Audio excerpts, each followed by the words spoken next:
how can I help you? It was a violent, frenzied and very, very aggressive attack.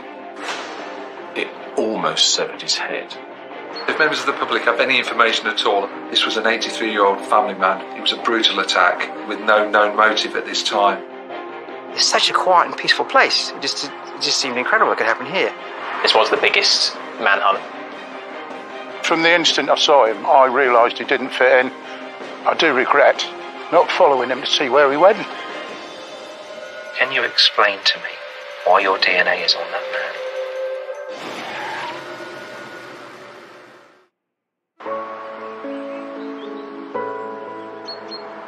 East Harling, a quaint village nestled in the heart of the South Norfolk countryside. It's a lovely little place to live in. It's really quiet, but it's got a lot of sense of community, a lot of pockets of very different helpful people, sports, and there's a couple of pubs. Really nice place to live, safe place really. You know, everyone a lot of people know each other around here. With its bountiful forests and country walks to enjoy a quieter pace of life, Harling and its neighbouring villages are the perfect places for many to set up home. People usually say hello to you and you can stop and have a conversation. A lot of dog walkers in the area, of which I'm one. And, they definitely always speak, pass the time of day with you. Harling Heath, a really, really nice place to walk, and we use it for biking, running and dog walking. The heathlands on the edge of the villages has long been a draw for dog walkers. But this idyllic setting was shattered early one morning when a body was discovered in brambles on the heath.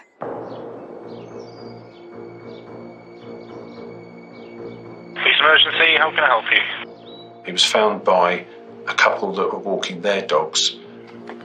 They saw his dogs walking without anyone, and then as they approached the scene, they could see some blood on the ground and his body partly covered by some brambles just off the pathway. The police were called. I just remember it was a Saturday, I was at home, and I just remember hearing these police sirens screaming through the village. I didn't actually come till the afternoon and arrived here. So all these police cars, all these police cars around for us, but it's quite bizarre. Rumours about the discovery of a body in undergrowth fly through the villages. An initial assessment suggested that he may have been subject to an animal attack. One early theory was an attack from an animal, and that was mainly led from the extent of the injuries. Obviously there's Banham Zoo, not a huge distance away. I was very sceptical of that because we know what's in the woods, and I can't think of a wild animal that had been over there to do such damage, to kill somebody. There isn't animals over there to do that. The news spreads among the local dog walking community. Could a wild animal really have attacked and killed a man on their doorstep? There was a sense of fear, but that kind of not really believing it was going on in the village. I think it was a bit of a shock to everybody. It's not something that happens in this area. It certainly put us off walking our dogs there for a while. I had a young daughter at the time, she was only 3, and I wasn't keen on taking her there, Rookie journalist Zach Ward was one of the first to get wind of the story. So at the time, I felt shocked, I felt surprised. This was my first job in journalism. It was our goal to try and handle it sensitively. The stories we normally covered at This Express were very community-based, they were human interests. It was about council tax going up. It was people's 100th birthdays. It was that level of local news. So when we say things like this don't happen, that's not a cliche, it's genuine. We had really very little experience in covering this major event. Police finally identify the body in the woods as 83-year-old Peter Wrighton. But who is he? Mr. Wrighton was retired. He lived with his wife. He had 2 dogs, one 13 and one 9 or 10 years old, that he walked regularly. He had retired to Banham, which is about 5 miles as the crow flies to East Harling. He'd worked for BT for 35 years. He'd been married for 59 years, and he sounded like a gentle, kind, loving man. Loved his dogs. He was walking with Gemma and Dylan at the time, and they both stayed with the body, which I think that tells you the bond between dog and owner. He sounded like a really well-respected member of the community, and we got an outpouring of tributes and sympathy once his name had been released. The first time we moved in, we went and introduced ourselves to the neighbours. Peter and Anne were very, very welcoming. One of our first things to do was to invite them over for a meal. They were always friendly. You go over there, they're always welcome to. And obviously they used to take their dogs out for a walk, both of them. And they loved dogs. They took in a lot of rescue dogs. Father of 2, Peter was a daily visitor with his 2 dogs to the Heath, just a few miles from his home in Banham. Tragically, on the morning of his death, his wife Anne had gone in search of him when he hadn't returned home. Been shopping, and on my way back, I was driving by, and Anne pulled out her car and drove towards Harling. I thought that was rather unusual for her to go out and leave the house empty without them being out together. I didn't think much more of it than that. Mr. Wrighton had failed to return home, and Mrs. Wrighton became concerned and actually drove out to the Heath to look for her husband in case possibly he'd had a medical event or become lost. As she approached the scene, she made herself known to the police, who were already there. While Peter's wife is escorted home, his body is taken for a post-mortem examination to verify the cause of death. When the post-mortem took place, it was established that he had received quite a violent attack, probably initially from behind. Many of the stabbing injuries were to the back of his neck and a cut across his throat that actually cut all the way back to the spinal column. May have taken 4 or 5 sideways cuts. It almost severed his head. There were other significant injuries, a stab wound that went into his left eye. The result immediately changes the course of the investigation. We had a phone call from Anne informing us that Peter had been murdered. But what had gone on? Why would someone want to kill such a well-respected member of the community in such a violent way?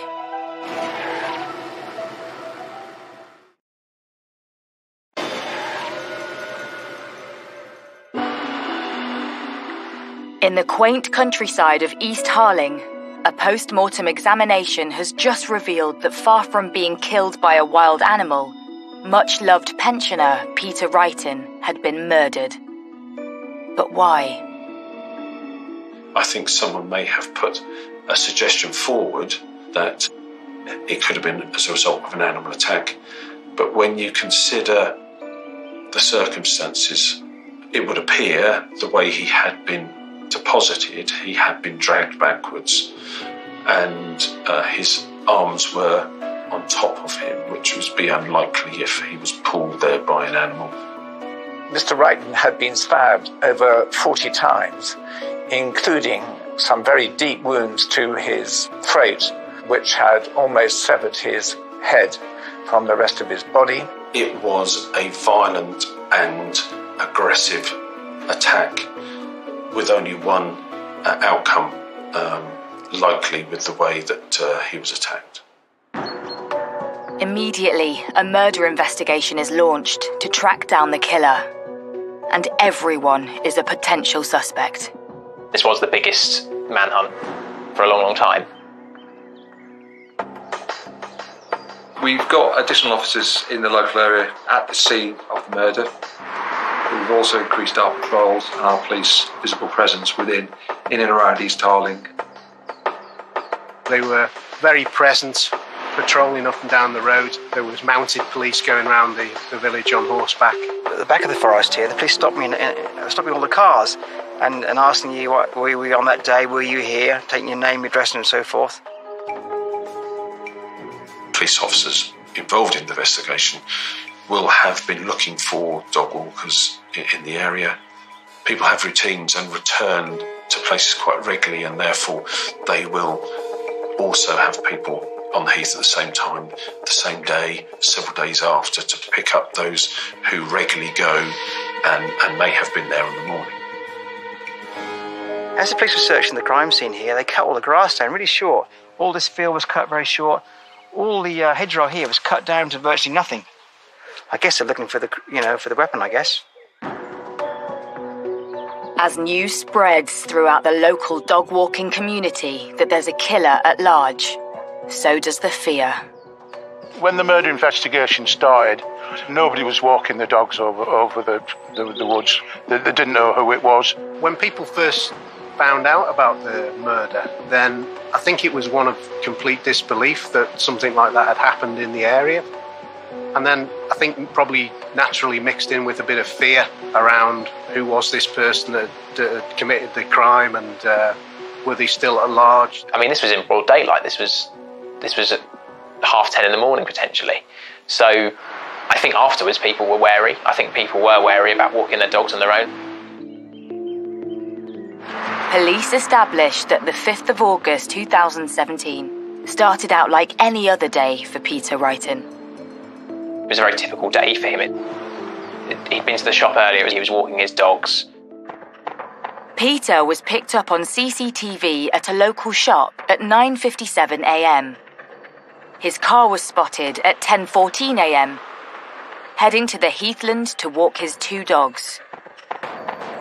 30 minutes later, his body was discovered. Police emergency, how can I help you? Mr. Wrighton's wallet was still on him.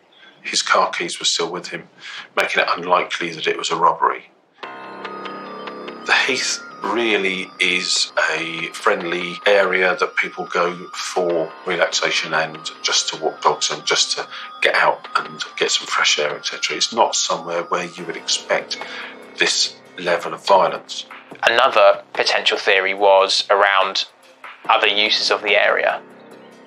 One dog walker who had used the area quite regularly had mentioned to police that he thought there was suspicious activity involving drugs and people buying drugs around that area. Police quickly rule out a robbery gone wrong. So who would want to cause this quiet, friendly pensioner harm? The majority of murders occur between people who know each other. And so an initial line of inquiry would be to establish those people who know him and anyone who may have any sort of grudge or dislike or whatever for Mr. Wrighton. You tend to work in concentric circles around the victim, and so you look very close and then you gradually branch out and expand your inquiry, eliminating people as you go. Peter was quite reserved, he was quite quiet, because he was such a kind, gentle soul, and happily married to Anne. It didn't make any sense. How could somebody be so wicked? To pick on somebody so kind, so loving? His son and daughter live away and could be easily established as not having been in the Norfolk area, so that would eliminate those family members. And therefore the police then need to look further outside the family unit and expand their inquiries. You know, we tried to think about people that knew all of us. Could it be anybody that we knew? Any other significant friendships or relationships before his move to the area? and we came up with no's everywhere. So it had to be random. With no obvious clues in Peter's past, police turned to the media and the public for help. If members of the public have any information at all, even if people think this is a small snippet of information, tell us, because it might be a small bit of information that's the final pieces of the jigsaw that we need. We're really, really keen for anybody that was in and around the area between 9 a.m. and 11 a.m. on Saturday the 5th of August. This was an 83-year-old family man. It was a brutal attack with no known motive at this time, leaving behind a wife and children. Another major line of inquiry is through the media to try to gain intelligence from and identify members of the public who may have been in the area at the time. The police had appealed for information, and the initial amount of people coming forward with information was really, really high. We're talking about the hundreds. It's important you get to people as soon as possible so that that image is as clear as possible in their minds. Intensive questioning of local dog walkers starts to give police some leads.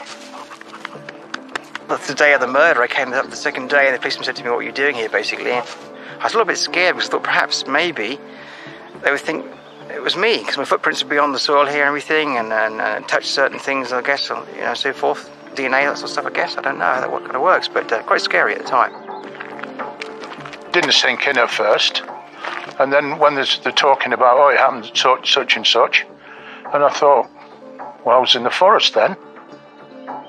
So as part of the appeals, initially the police were wanting to speak to 2 male individuals and gave very detailed descriptions. Police rule out the 2 dog walkers. But Peter Bibby is pulled in for questioning. I had an interview at work, an interview at home, where they took all fingerprints, DNA. That's it. Good boy. They even took DNA off the dog, took all my clothes. Good boy. Yeah, it was quite harrowing, but I suppose everybody's a suspect till you're proven innocent. But unknown to Peter, something he had witnessed on the morning of the 5th of August was about to turn the investigation on its head. It was a normal day over the heath. Met quite a few new people, which was quite nice, a few of the people that I used to know. Yeah, just a really nice, peaceful day. Yeah, this is the route that I took. I regularly walk this route, and this gate wasn't there at the time. So I would come along here, and then I turned down and walked back through the woods in a round circle. Saw somebody walking towards us, and he just didn't look right. He wasn't dressed for walking in the forest. He didn't have a dog. He wasn't with anybody else. It was just totally out of sync.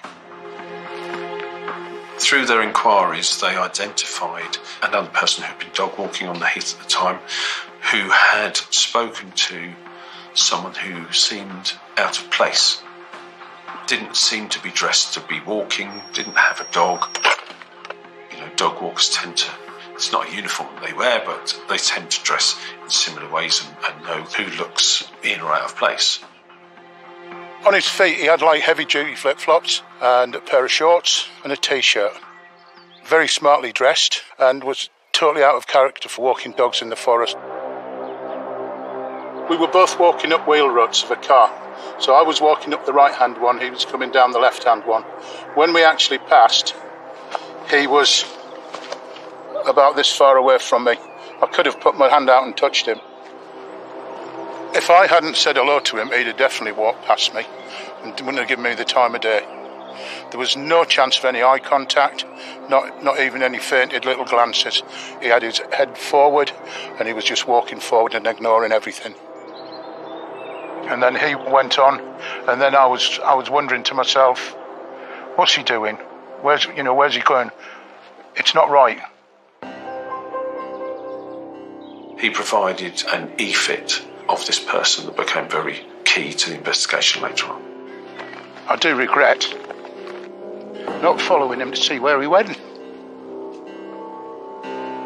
Yeah. And that's sort of bugged me for a while. Suddenly, police have a description of a man they believe could hold the key as to what went on that morning on the heathland. They release an EFIT. But who is this man? And is he a killer?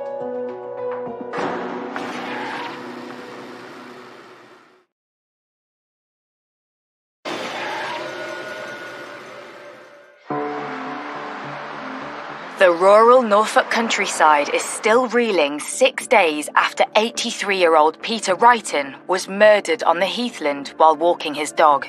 Shocking events such as these have a significant impact on the community. One of the first things the local police inspector will do is a community impact assessment to try and reach out to the community and reassure them that the police are doing as much as they can to protect them and to resolve whatever the incident is that's happened. Such a shock for this area because it's so safe and so sort of old-fashioned in a way. I guess you leave your doors unlocked, you have your keys in your car, and no one expects you to get murdered. It's just quite bizarre. Afterwards, people are quite scared of walking the dogs in the forest. Police still have no suspects, no murder weapon, and no motive. I think any time there has been a murder in these sort of circumstances and no one's been found, there's likely to be wariness, there's likely to be some people who sadly won't want to leave the house. That shock was always there, I think. It was random, it was unprovoked, it literally could happen to anybody. It wasn't safe for any of us. If there's a murderer already, it's murdered Peter. Was it something personal or not? We didn't know. After the murder of Peter, I was very reluctant to leave the house. Having turned to the public for help, police receive information about a man who had stood out on the heath on the morning of the murder. I just saw his feet first, and I thought he's wearing like heavy-duty flip-flops. It's not the sort of attire that you'd think of going dog walking. Pair of shorts on. Most people don't wear shorts through there because of the nettles, bits of bracken and all sorts of stuff like that. He was walking with a purpose. Police release an EFIT of the man described, and suddenly there's a breakthrough. Police receive a tip-off about a local man, 24-year-old Alexander Palmer. So, following the police appeals, a psychiatrist who had worked with Alexander Palmer then came forward with some concerns around previous things that Palmer had said. The psychologist told the police that when treating Alexander Palmer, he had ideations of violent attacks, often with a knife. Palmer had talked about his desire to attack random people. The voice in his head he called Little Alex. Once Alexander Palmer was known to the inquiry, he was allocated to a team of detectives as a person of interest. Having obtained a photograph from Facebook, it was immediately apparent that there was a very strong likeness with the EFIT that had been provided by one of the dog walkers. So at the time we knew that Palmer was 24 years old and he lived in Cringleford in Norfolk, and he had previously been a part of the armed forces. Having identified Alexander Palmer as a suspect, an arrest strategy was prepared and he was arrested at 4:40 the following morning. News of the arrest quickly spreads. I wasn't sleeping. Quite paranoid about it all. I always kept looking at my iPad, to see if there'd been any updates. And I think there's one at 3 o'clock in the morning, the first published Alexander's name. So I quickly thought I'd have a look at Facebook. And lo and behold, there he was. As soon as I saw him on Facebook, I realised that was him. Without a shadow of a doubt. After Alexander was arrested, they'd informed Anne, and Anne informed us that someone had been arrested for it, which was a relief for us. As part of the arrest strategy, having been brought into custody, various forensic samples and a DNA swab will have been taken from Palmer. which will have been fast-tracked to the laboratory to try to get a profile as soon as possible. Having an outstanding profile from Mr. Wrighton's trousers, they need to know as soon as possible whether there could be any link to Alexander Palmer. With forensic evidence being processed, Palmer himself is brought in for questioning. Alex, can I get you to introduce yourself, please? Alexander Hobbs Palmer. As I said, the EFIT was prepared from a description. Have a look at that. What would you say about that? That's a pretty good likeness. Alexander admitted that he had been in the area at the time. During the first interview, Palmer revealed that he had been in the area. He said that he had travelled there and feeling depressed, he had stood there and had cried to himself and had walked about and then returned to his car, parked somewhere separately and had another walk and then left the area. He was quite adamant about it, that he had not done it. He was not the killer. There was a Roman road that dissected the wood. Mr. Wrighton had been killed on the west side of the road. Alexander said that he'd been on the east side at all times. I found him to be pretty calm, composed. He was intelligent. Despite Palmer's denials, on the ground, detectives worked tirelessly to find evidence to link him to the crime. You're looking for something that will link him to the scene, something that will link him to Mr. Wrighton. So you're going to look for any clothes that have been worn at any locations that he's been to, so a house, lock-up, work, vehicles that he may have used, looking to seize as many items as possible to initially assess them and then send them for forensic examination.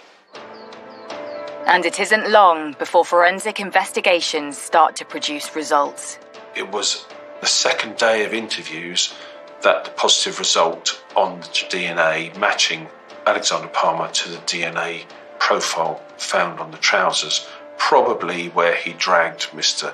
Wrighton into the bushes, grabbing his trousers to pull him along.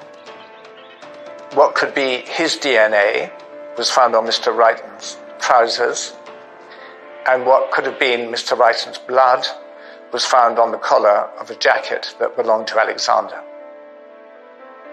That was the main evidence to link Alexander Palmer to Peter Wrighton, and obviously that then entered into the interview strategy. Can you explain to me why your DNA is on that man? I can't without knowing. You don't need to know. It's irrelevant where it is. You say you haven't met him. Why is your DNA on him? For instance, I could have lost a hair follicle and caught on his shoe. That's just me speculating, but without knowing, I couldn't venture a guess. Okay. Police now have a DNA link between the two men, but need further proof linking Palmer to the crime. A search of his car identified a map which had markings on it indicating the area of the heath, which is obviously of interest because it indicates some sort of pre-planning before going to the scene. There was ANPR data, the number plate recognition, which put Palmer at the location at the day of the murder. Some ANPR evidence had been recovered with Palmer driving his car in the morning when dropping his partner off in the city, which showed him apparently in a white or light-coloured shirt, and when he was seen picking her up in the afternoon, he was seen in a dark-coloured shirt. And yet his account was that he had been wearing the same clothes all day, but he appeared to have changed his clothing, and none of that clothing, which is highly likely to have been heavily bloodstained, was ever recovered. Police believe they have irrefutable proof that Palmer killed Peter Wrighton, but they still don't know why or what with. and their suspect is now refusing to talk. I'll ask you again, were you involved in the murder of Peter Wrighton? No comment. He made it very clear that he was not guilty, was not responsible, and he hadn't done the killing. And that remained his position throughout. Detectives analyse Palmer's phone records and come across a damning photograph. It was established that he had bought a hunting-type knife, and in fact there was a picture of it, I think, on his phone. That picture of the knife was shown to the forensic pathologist, who confirmed that it could have caused the injuries. Alexander Palmer is charged with murder. But what was his motive? And what drove him to kill?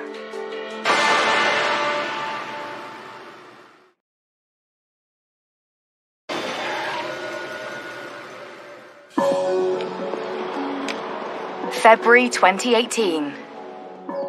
And Alexander Palmer is standing trial at Nottingham Crown Court, accused of murdering Peter Wrighton in August 2017.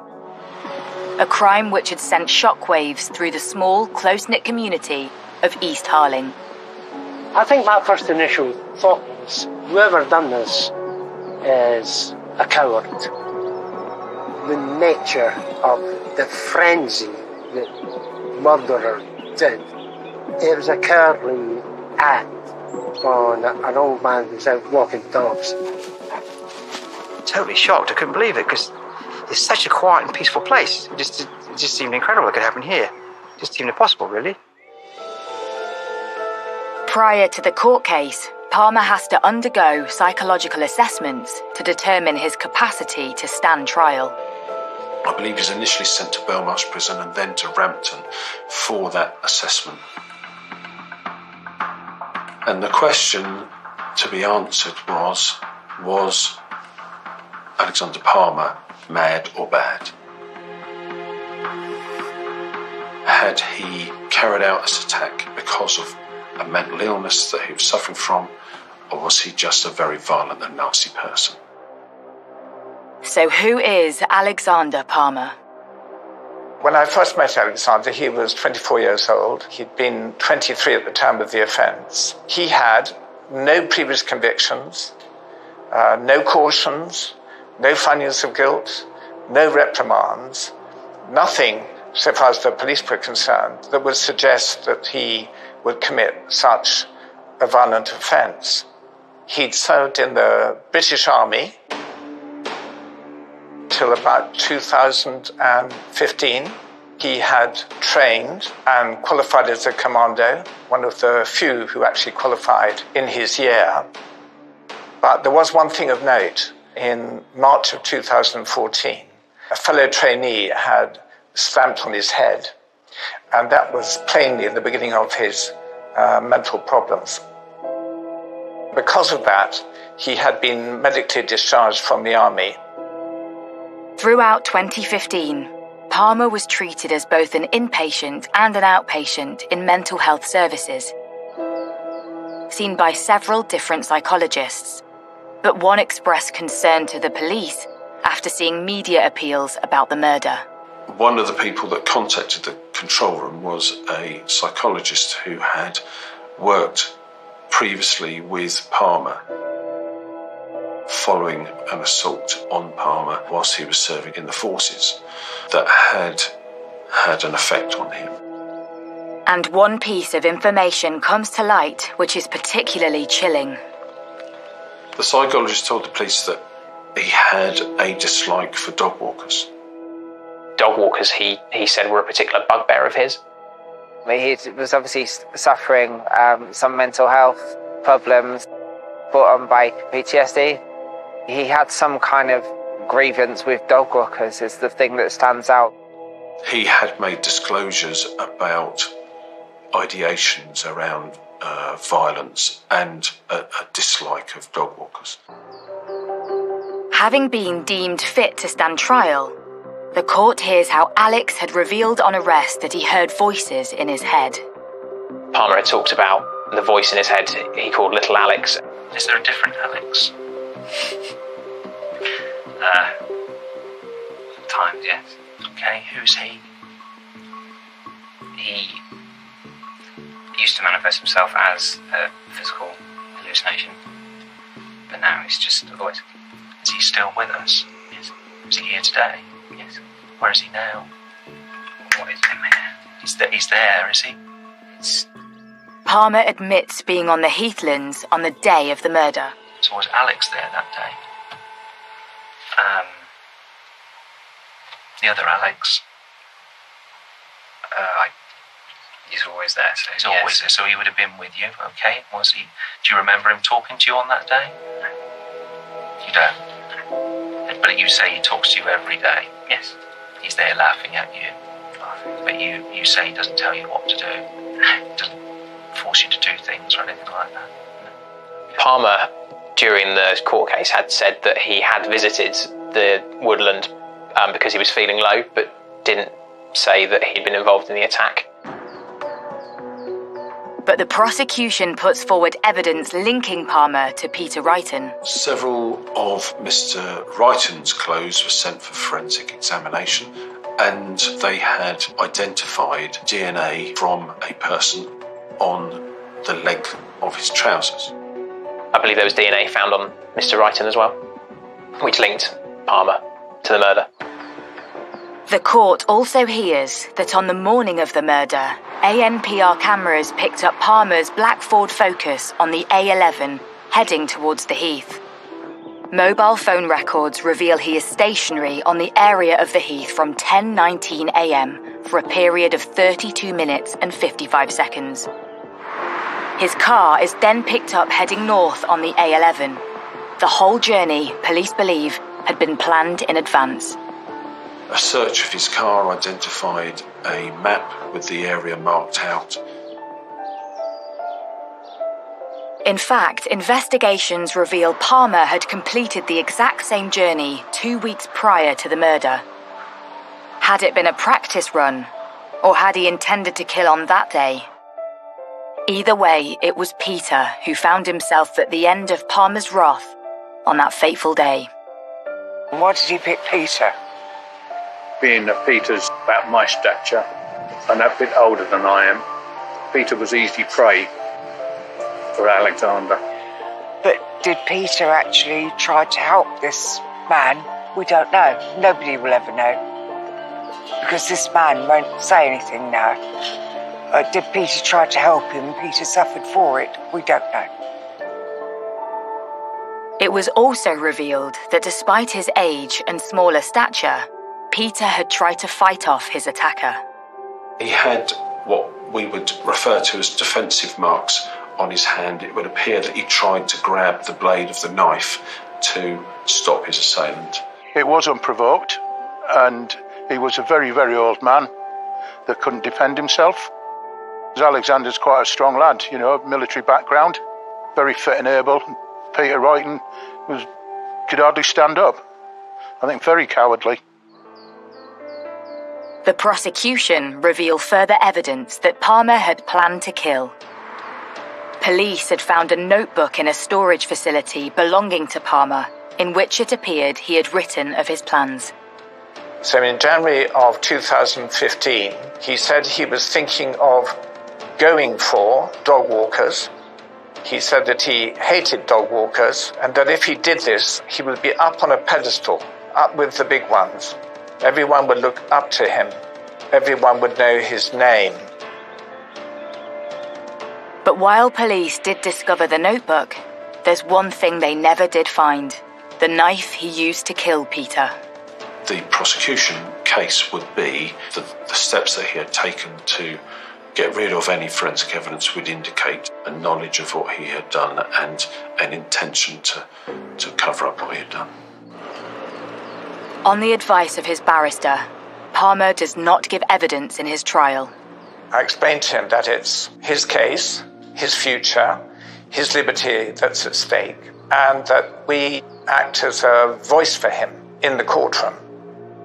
The notebook, DNA, witness statements, and the EFIT, as well as Palmer's medical records, are put to the court. The prosecution case was a strong one. ANPR evidence in relation to his vehicle and cell site evidence in relation to his phone showed that he had been in the area at the relevant time. In addition to that, there was evidence from 2 eyewitnesses who had given descriptions of the person who was likely to have been Mr. Wrighton's attacker. And those descriptions were quite similar to the appearance of Alexander. One of those 2 witnesses had made an E-fit, and again, the E-fit was quite similar to Alexander's appearance. There was no direct evidence, but if you put all those matters together, it represents quite a strong case. Having heard all the evidence, the jury retire to consider their verdict.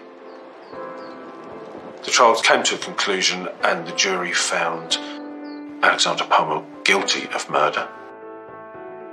When a jury decides after 49 minutes, I think there's obviously overwhelming evidence to suggest that Palmer was the person who carried out the murder. That was the one thing that stood out for me at the trial, is how quickly they decided that Palmer was guilty of the murder. Despite evidence of Palmer's mental health problems, the judge ruled that he had meticulously planned the murder. The statutory sentence is life imprisonment, but there is a recommendation from the judge, which in this case was 28 years. I would suggest that the fact that once convicted and imprisoned, he was sent to a normal prison rather than a psychiatric prison indicates that the assessment was that he was a violent and nasty person. Good girl, good girl. Come on. The dog walkers of East Harling will never forget the horrifying crime which leaves its mark on this close-knit community. Not the same in the forest here for months. People were not relaxed, very nervous, looking over the shoulder all the time. I was doing the same, actually, looking over the shoulder, seeing what cars were parked here. It was a very bizarre, kind of chilling feeling afterwards.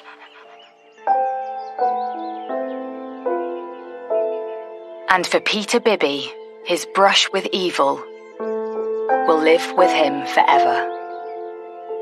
It was quite a scary thing, and it's all the what ifs. What if I had gone back? Would it have changed things? I was walking straight forward to him. It could have been me.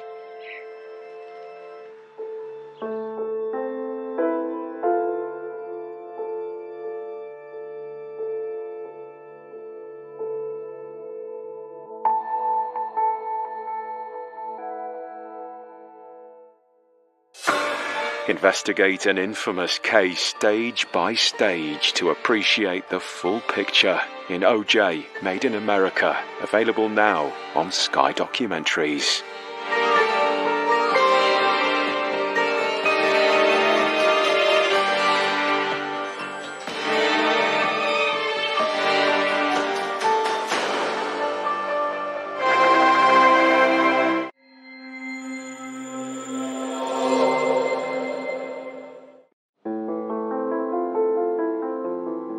He just couldn't believe that he'd lost another son. Just really broke him. When the villagers found out, they were shocked because it's such a quiet, peaceful village. It was a pre-planned and well thought out murder. In April 2003, the Nottingham village of Edwinstowe was shocked by the news that one of its residents had been found dead in the room of a local hotel, with his wrists and his neck elaborately bound. Was this a bondage session gone wrong? Or was it murder?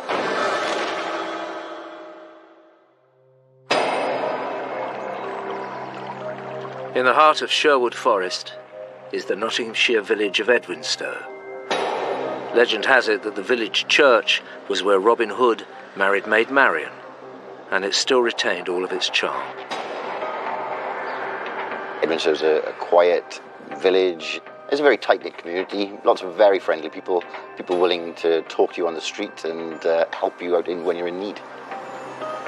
On the evening of 25th of April 2003, panicked Edwinstowe resident Carol Croydon contacted her brother-in-law concerned about her missing husband, Philip. I had a phone call from Carol asking me if Phil was with me. I said, no, he's not with me. Why? Was there a problem? She said he'd gone missing and she didn't know where he was. I was just a little worried because it just wasn't like Phil to do that, you know, to disappear without saying anything to anyone. I left it for probably 15, 20 minutes and thinking, you know, what could have happened, where could he have gone. So I called Phil on his mobile. It went straight to Anne's phone as though his phone was switched off. After that I rang Carol and said, look, I've tried to contact Phil. His phone's just gone straight to voicemail and, you know, I don't know where he is.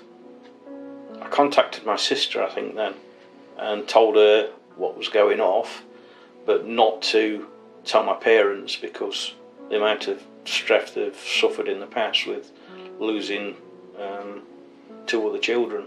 So I didn't want to worry them, so we kept it to ourselves. So, you know, we couldn't find Phil and no one knew where he was. Although he hadn't told his parents, Stephen did share his concerns with his sister. He told me that Phil had gone missing and he'd been missing overnight, but I shouldn't worry about it because he'd spoken to Carol and Carol had said that she thought maybe Phil was suffering from depression. Initially, Carol's assurances did the job of calming the family down, but it didn't last long, and they reported Philip missing to the police before going to bed. I had a few hours sleep, and then when I woke in the morning, the first thing I did was to ring Carol to see if he'd turned up at home. He wasn't at home, and then I just rang his mobile again, and it went straight to Anne's phone again. At that point I decided maybe I should go and look for him, because if it fell out, he may have gone somewhere and just parked up for the night and spent the night in his car. I came and parked down here on the Saturday morning about 8:30, because this is the area where myself and my brother used to fish all the time. I went over to the nature reserve area first, which is one of the popular fishing spots where we used to go. Couldn't see anything. Then went down to the church over there, nothing down there. I then drove across the bridge and down towards the river, searching all the lakes, but I couldn't see anything. By now, Stephen's brother Philip had been missing for over 10 hours. At that point I was very worried, because him not responding to any calls, not letting anyone know where he was, totally out of character for Phil. Normally, you know, he's very family loving, and he wouldn't put us through any, especially Mum and Dad, he wouldn't put us through that sort of stress.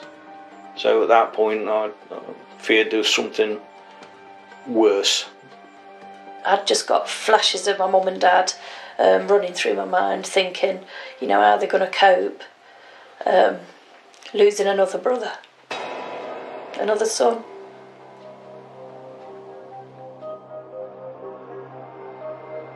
In the early hours of the 26th of April, a shocking discovery was made 36 miles from Edwinstowe. We received a phone call from an employee of a hotel that had found a body in the bedroom of the hotel. Officers arrived at the room in question, and it was immediately apparent that there was blood at the scene, and the man himself had got his hands tied. He'd also got a scarf across his eyes, at the back of his head. It's certainly an unusual set of circumstances. Immediately, police set about organising what they believed to be a crime scene. Police officers took steps to secure the corridor and the room itself so that no one else was allowed anywhere near it.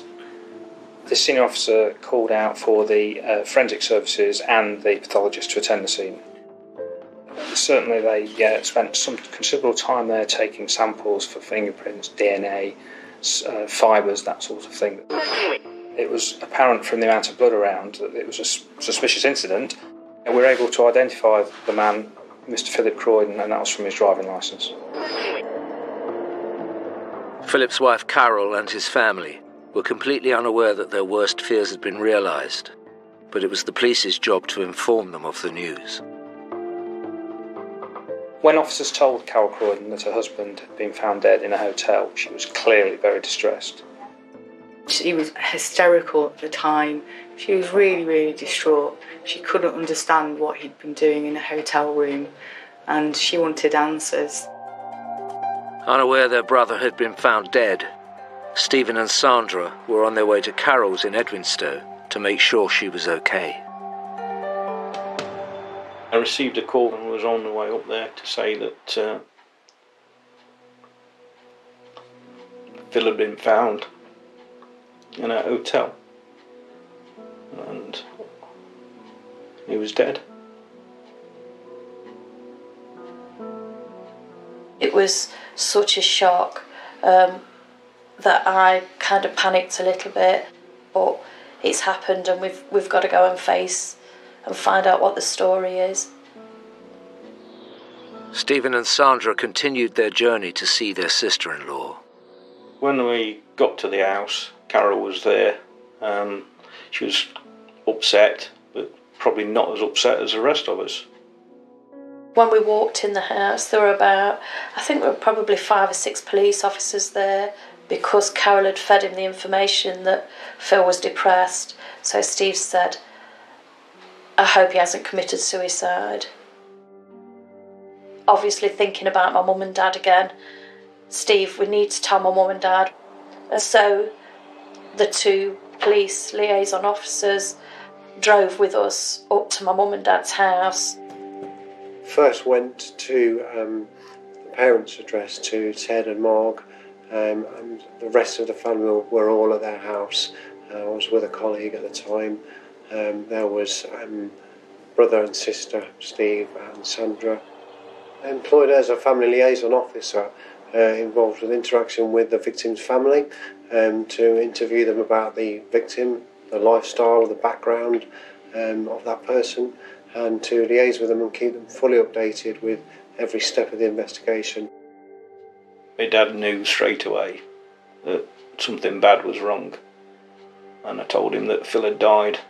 My dad was probably worse than my mum. He was absolutely distraught. He was in bits. Just kept saying, God, why? Just didn't. He couldn't deal with it. I think with losing 2 sons before that, he just couldn't believe that he'd lost another son. So just really broke him. Despite having just received the heartbreaking news about their son, Philip Croydon's parents' thoughts quickly turned to his widow. Carol stopped and spoke to my dad and my mum for a little while, and then made her excuses, saying she had a headache and she wanted to go to bed, and would I help her to get in bed. My dad kissed Carol as she went upstairs to bed, and told her to try and get some rest. The family grieved and tended to a distraught Carol. I went to help her get undressed and put some pyjamas on and get into her bed, while we all sat downstairs, discussing and kind of guessing what might have happened to Phil. In the hotel, the police investigation was unearthing more details surrounding Philip Croydon's death. The Home Office pathologist arrived at the scene, examined the body of Mr. Croydon, and it became apparent that he'd received numerous stab wounds to the back of the neck and also to the chest. The ties that had been tied to his wrists and the scarf that had been placed over his head, it was his opinion that these had been placed or tied on after death. They were so tight that there was no discoloration of the wrists, or no reaction when they were untied. And in relation to the scarf that had been placed over his head, he suggested that would have fallen off in an assault. So it was quite clear that this had happened after death. And It was our opinion that whoever had done this had wanted to make it look like a sexually orientated assault. Now, police were certain they had a murder case on their hands. And whilst Carol was grieving with the Wrighton family, they checked a new potential lead. CCTV footage of the previous night from the hotel cameras was found and examined. It showed Philip Wrighton entering the hotel alone at 5:09. What officers were hoping was that it would identify Philip Wrighton's killer.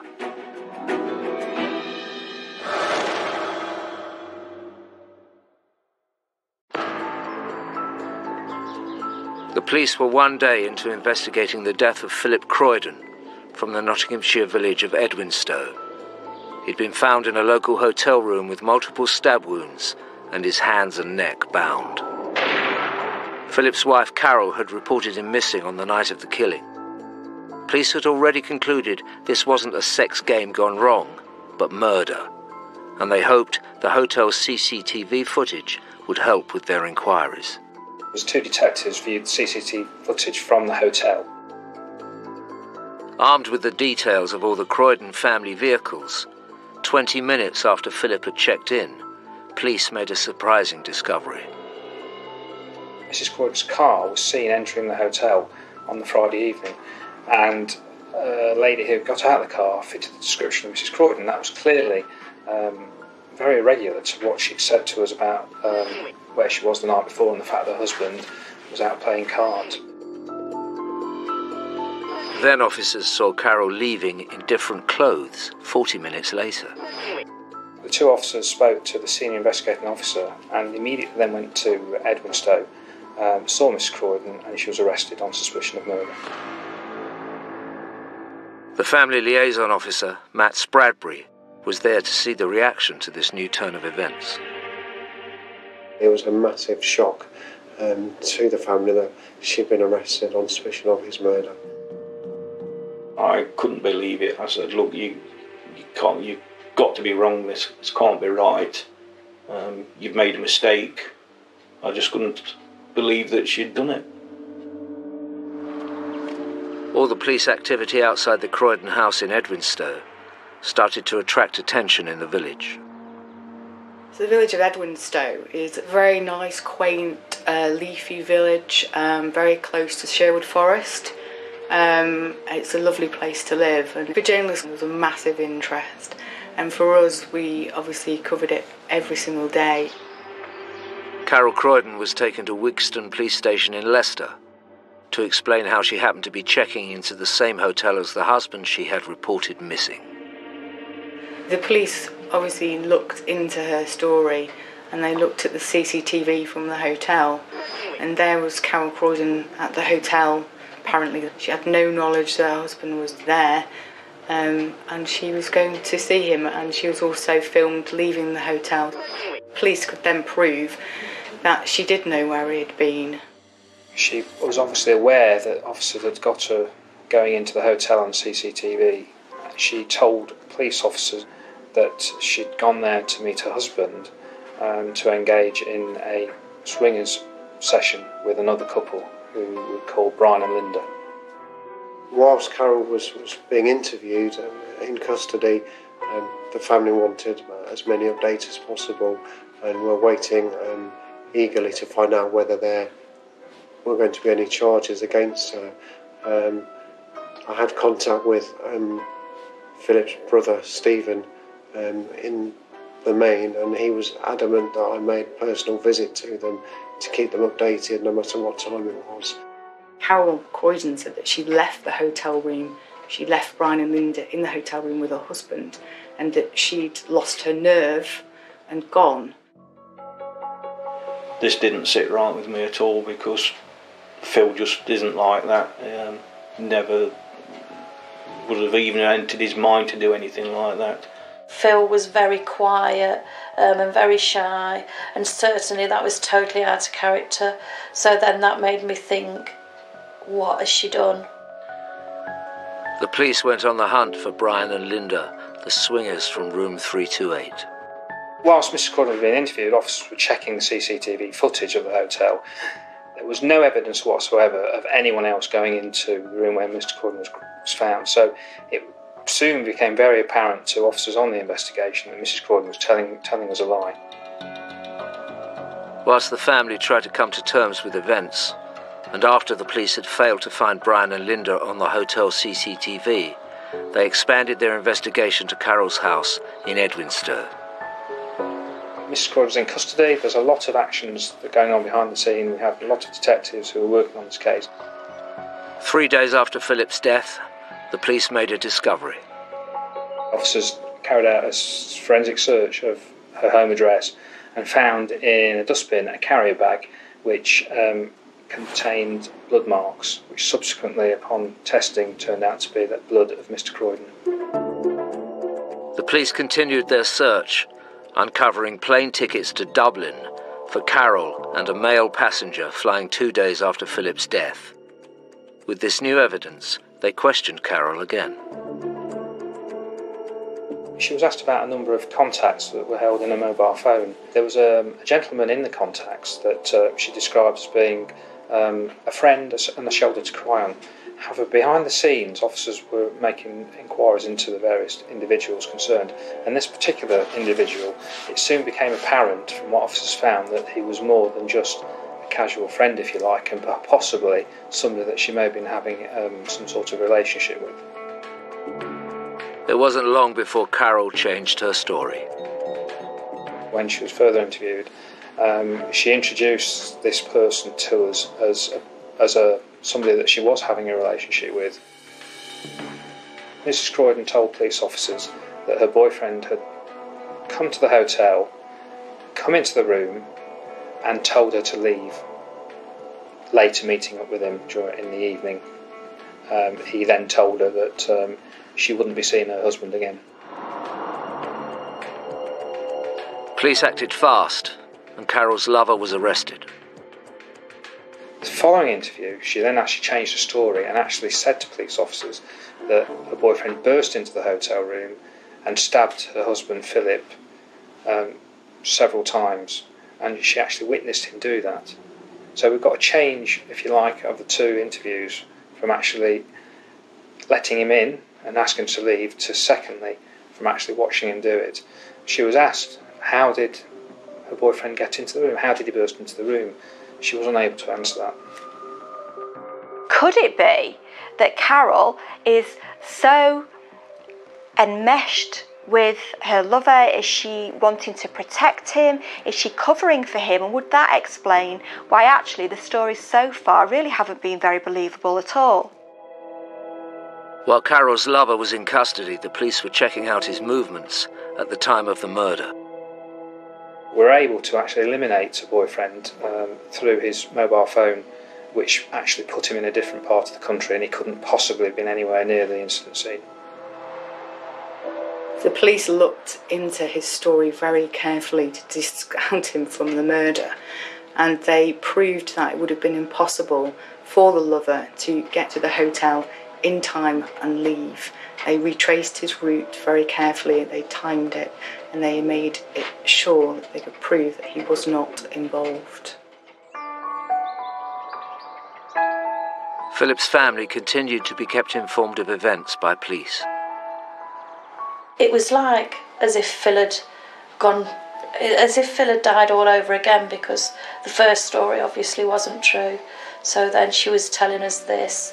So then it was like putting us through that torture of losing Phil all over again, but in a different way. Once we discovered that her boyfriend could not possibly have been involved with the murder, he was released from custody. We then presented the evidence that we'd got so far to the CPS, who proposed that we charge Mrs. Croydon with murder. After 13 separate interviews, and 5 days since Philip Croydon's body was discovered in room 328, his wife Carol was charged with murder. There was sort of a sense of relief there that, we knew what had happened. News of the murder charge against Carol quickly spread through the community. When the villagers found out, they were shocked, because it's such a quiet, peaceful village. Everybody were talking about it at that time because it was so unusual. Police started to build a picture of the days leading up to Philip Croydon's death. But to establish murder, they would have to prove Carol had a motive. We made inquiries at Carol Croydon's place of work, and CCTV showed that she left at 2 minutes to 5. She'd actually signed out at 20 past 5. We thought that showed some sort of planning on her behalf to buy herself some 20 minutes of time.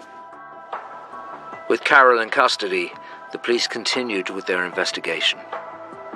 We made inquiries at Carol Croydon's place of work, and it became apparent that there was a knife missing, some sort of cheese knife, but we were never able to fully establish the time it went missing.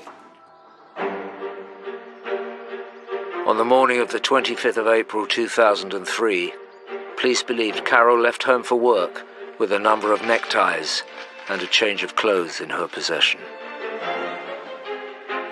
Had Carol set out that day with murder on her mind?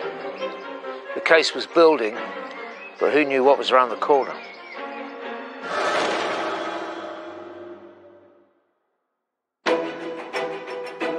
In Nottinghamshire, police were dealing with a murder investigation that was continually changing direction, but they were determined to find the truth. 5 days after Philip Croydon had been found stabbed in a hotel room near the village of Edwinstowe, his wife Carol had been charged with his murder. She'd already changed her story on 3 occasions, wasting police time and resources, but there was more to come. Whilst Carol was on remand awaiting trial, yet another version of events emerged. She now said Philip had asked her to tie him up. As a child, she'd been sexually abused by various people. She said that she'd had flashbacks to her childhood, which caused her to inflict the stab wounds to her husband, which subsequently killed Mr. Croydon. At this stage, it's quite clear that Carol has committed the killing, so really the only other option for her is to try and get a reduced sentence by saying that it was diminished responsibility. Carol blamed flashbacks to her childhood, and that had sent her into a blind rage, and she couldn't remember doing anything, but just found herself standing over Phil's body, and Phil was dead. I've worked with a lot of patients who have flashback phenomenon, and they are very strong, vivid memories. What tends to happen though is that people go back to how they felt whilst that memory was formed. So what I would expect was for Carol to have felt small, helpless, immobilised with fear. With Carol now claiming she hadn't committed murder, it was the police's job to prove it was premeditated. So they looked into Carol and Philip's life together in the search for a motive. Carol's past was always kind of kept a bit of not a secret, but she never wanted to discuss it. And if you asked her questions about her past, which you could tell made her feel uncomfortable, she would move on to another subject. Philip Croydon and Carol got married on the 17th of June 2000 at St Peter's Church in the Derby suburb of Chellaston. Our first impressions were good. I mean, Phil was obviously clearly madly in love with her, even though he'd not known her for very long. Carol was seemed very friendly, but she was a little bit secretive about her past and her family. We knew she'd been adopted, she told us that much, but that was about all she did tell us. Philip's father told me during my interview with him that he didn't know very much about Carol's background or much about her, and he potentially wasn't too trusting with her. Phil kind of changed a little bit. I got the feeling that she was feeding him, this is what you should do, this is what you should say. Police discovered that Philip went out of his way to try and give Carol everything she desired. She was very materialistic. Everything with Carol was all about money, and how people might perceive her, down to the car that she had, the pedigree cats that she had. Everything was all about how it looked to other people. This was also noted by Family Liaison Officer Matt Spradbury. They both had, at the time, brand new Toyota sports vehicles. The home address was beautifully furnished and a very nice big house. It's quite clear that Carol liked to have nice clothes as well from some of the search work we did, and liked to have nice things in her life. The investigation continued, and officers uncovered that Carol's lavish lifestyle with Philip was in stark contrast to her upbringing. There's no doubt that Carol had not come from ideal circumstances. That leads me to think that maybe she'd inherited some sort of predisposition towards antisocial behaviour. Or at the very least, maybe her early experiences in those first 2 years of when she was still with her mother and her father were so damaging that it affected her ability to form close, meaningful attachments to people in her life, and particularly men in her life. Philip's family may have been unaware of Carol's background, but they were now under no illusions that she had killed Philip. The police had just drip-fed us the information as time had gone on, and each time she'd changed the story. I think it wasn't a shock what she'd done, because we knew a different person to the person that she was portraying. When the pathology report came back, it didn't seem to point to a vulnerable woman who was protecting herself as she was claiming. Carol entered room 328, where her husband was waiting. She performed a sex act on her husband, and then she got a 4-inch cheese knife out of her bag and began to stab him. On examination of Mr. Croydon, found that he'd been stabbed 22 occasions, 2 to the chest, 20 to the neck area. Philip Croydon bled to death. He had superficial cuts to his left hand that implied that he'd tried to grasp the blade as it was plunged into him, and that he'd possibly been trying to fight back to save his life. The attack was very frenzied, but then it had to be in order to get Philip dead quickly so that he couldn't overpower her, maybe use the knife against her in self-defence. So she had to be committed to a very, very brutal and sudden attack, and she was.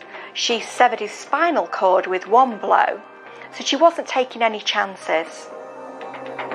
This horrific attack on Philip had been carried out with a cheese knife that fitted the description of one that had gone missing from Carol's workplace a few weeks before. Here we've got a direct link between Carol and the murder weapon. Now, I can imagine why somebody planning a night of romps with their husband might pack neckties and scarves, but pack a cheese knife? That's something that's a bit more difficult to explain. With Carol's stories not adding up, ascertaining what was fact and what was fiction in Carol Croydon's life wasn't proving to be simple for police.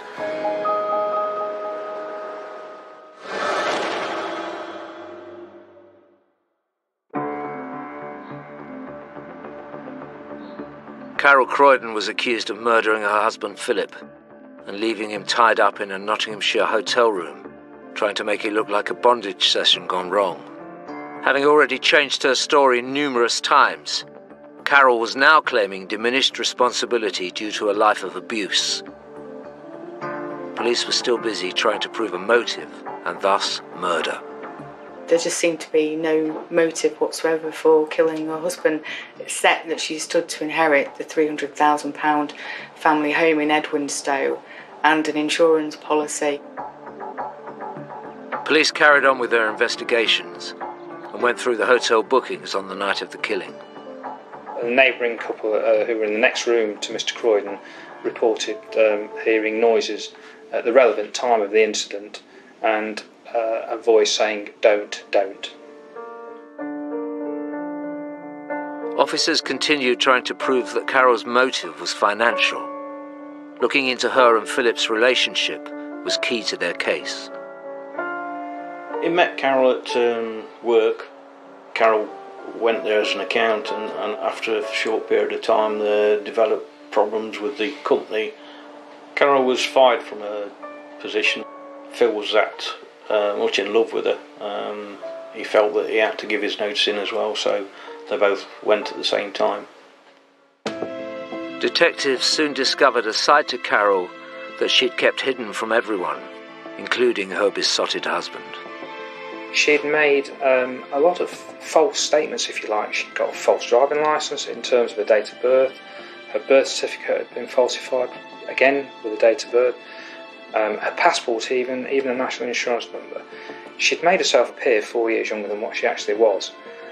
She was also, it was found that she'd applied for an accountancy course and falsified her qualifications. That enabled her to get a role later on in life as an accountant. Clearly, there's a lot of things going on in the background here that just didn't add up with Mrs. Wrighton. What police were discovering was that Carol Wrighton's whole life was nothing more than a tangled web of lies. What they needed to do was prove that her claim of diminished responsibility was just another one. Carol said that she'd been abused, sexually abused, physically abused throughout her life and by various different men. It might provide some sort of reason for why she's so willing to really take advantage of any of the men in her life, and why she was angry towards her partner to the extent that actually divorcing him wasn't enough. She wanted to kill him. After an investigation lasting more than 6 months, the police believed they had enough evidence to convict Carol of murder. But it would all be meaningless if her defence could prove diminished responsibility. On January the 28th, 2004, the case against Carol Wrighton went to Nottingham Crown Court. She was brought into court, sat in the dock, very calmly, as all the charges were read out to the jury. There was one charge, obviously, was murder. I just remember her being very, very calm and cool in the circumstances. She was facing a murder charge. The prosecution presented their case, witnesses came and gave their evidence. The defence went down the line of provocation. Mrs. Wrighton was suggesting that her childhood she'd suffered sexual abuse by a number of people and that she'd suffered provocation into murdering her husband. The whole of Philip's family were in court from the first day. Carol didn't show any emotion.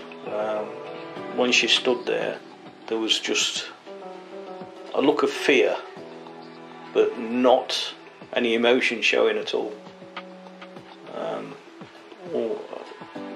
It was just like shock that she'd been caught. The extent of Carol's colossal amount of lying was laid out in every detail for the jury.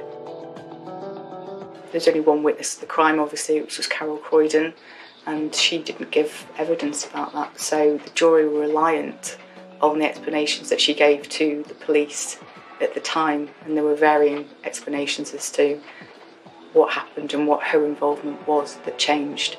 And that was probably one of the most interesting parts of the case, about how she had told lie after lie to the point where she couldn't remember what happened.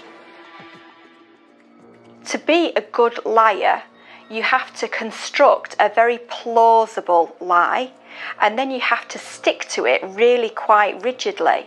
And this is where she comes unstuck, because Carol has to have points for flair and imagination, but when it comes to consistency and believability, she really does fall down. She's too much of a fantasist.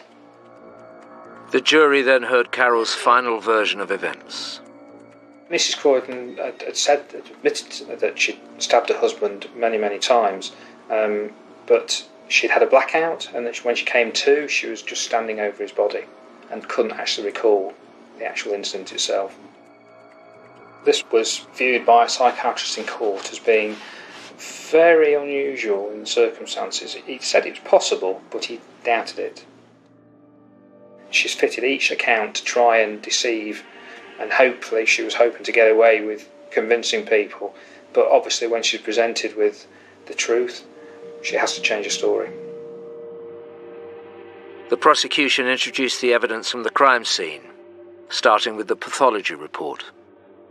The pathologist in court found the neckties around his wrists had not been soaked in blood, which implied that it had been tied around his wrists after he'd been attacked. What the chambermaid saw would have appeared to a layperson as a sexual misadventure, a sexually motivated offence. But actually, it doesn't take too close an inspection to work out that it's not all as it seems.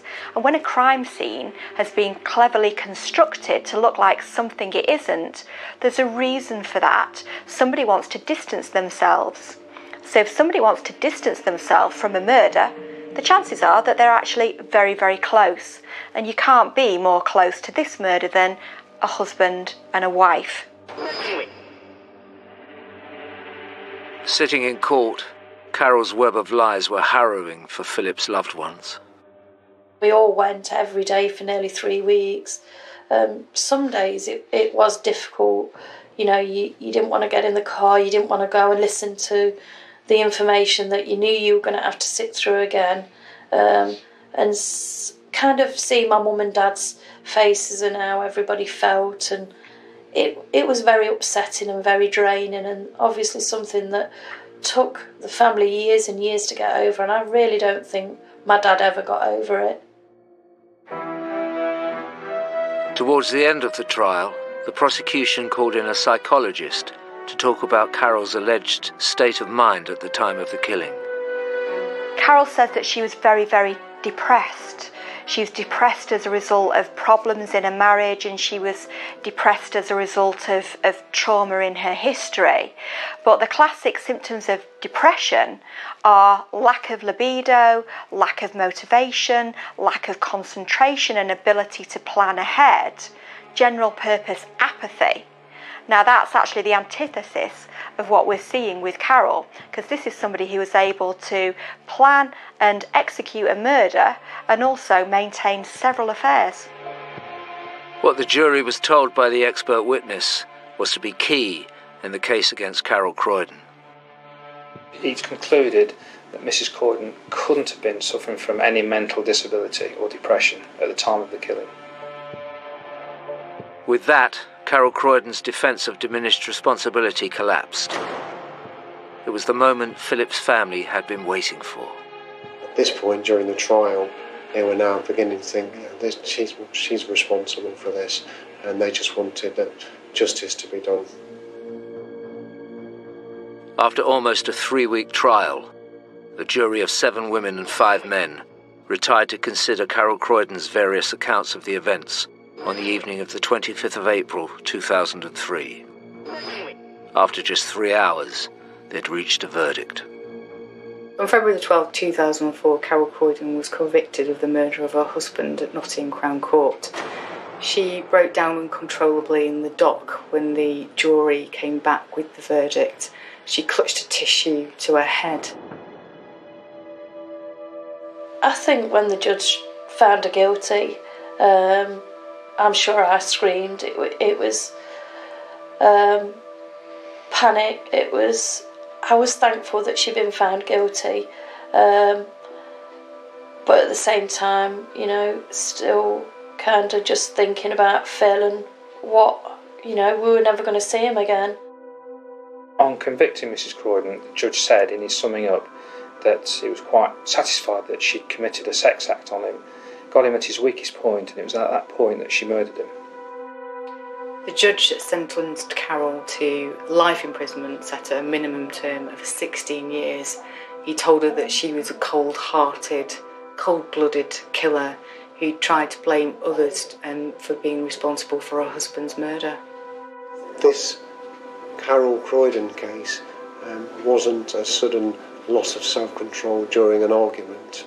It was a pre-planned and well thought out murder. All along, Carol's allegations of abuse had just been more lies. Philip's family struggled to see the 16-year sentence as justice.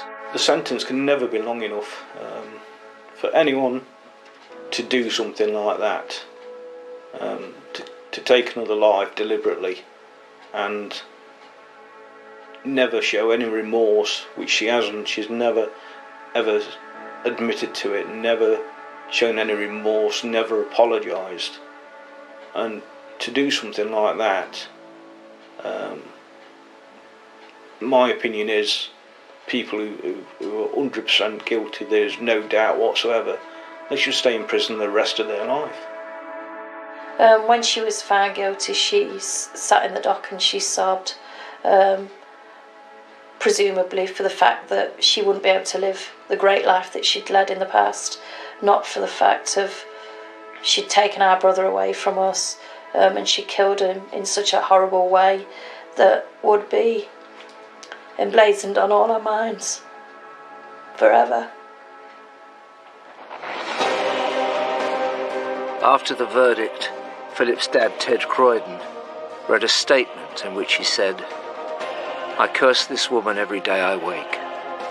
I call on God that she cannot sleep, that she knows no peace of mind, that her food is harsh in her mouth and without taste, that her thirst cannot be quenched, that she sees no sun or the beauty of nature, that she hears no bird's song."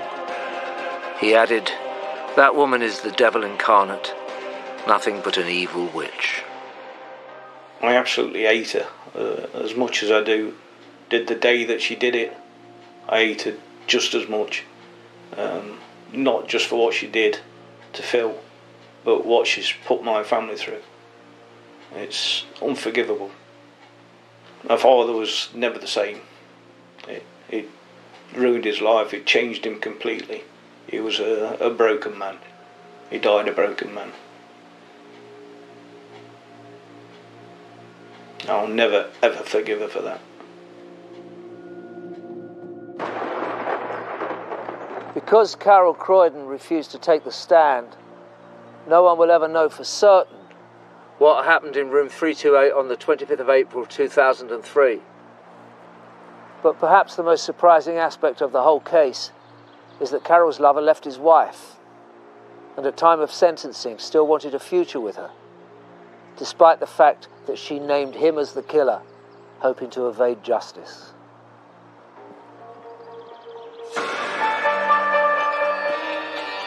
Clock in for startling footage exposing the reality of frontline policing Saturday at 9 in Brickham. Emergency on our streets.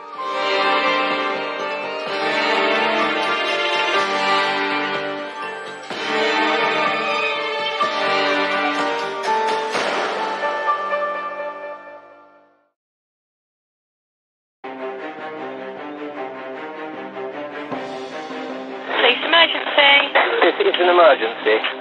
I've just walked in and found my mother's body lying there. I'm completely dead. It was fairly obvious this was going to be a big story. We've spent millions of pounds on this investigation, the most expensive investigations that Hampshire police have ever run. That type of thing doesn't happen around here. Why was this little old lady killed? This is a murder.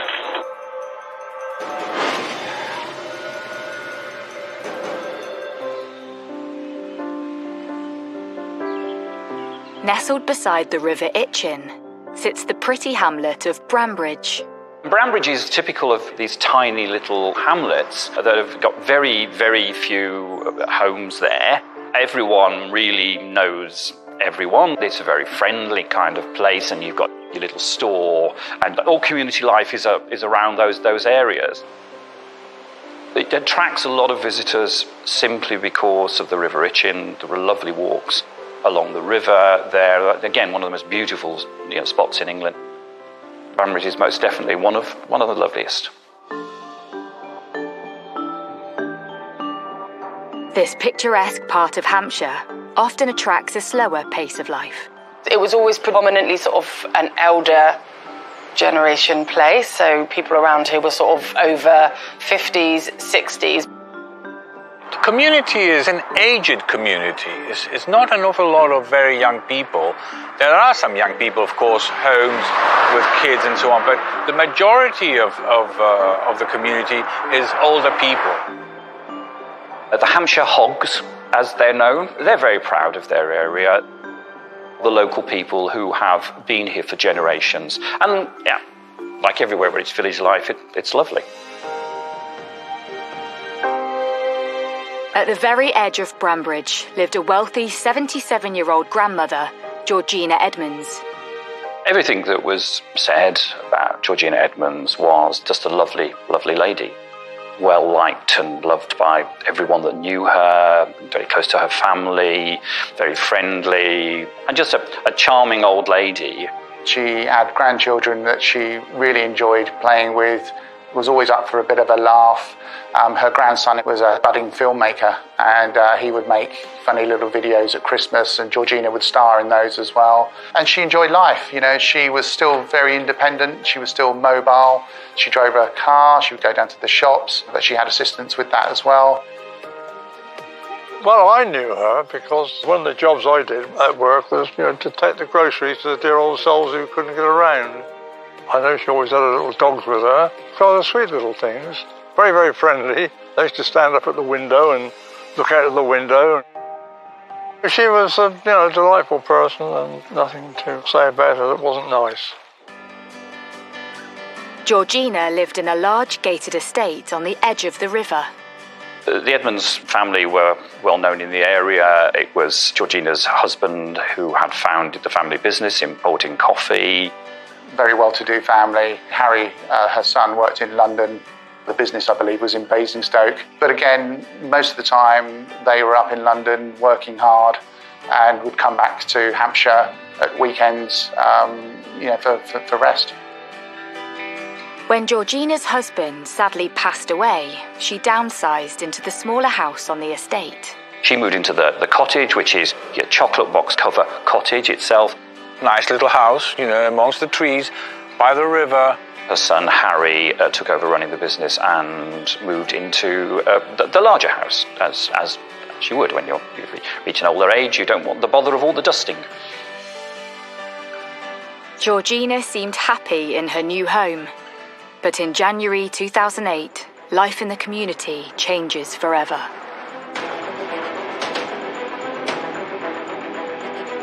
Police emergency.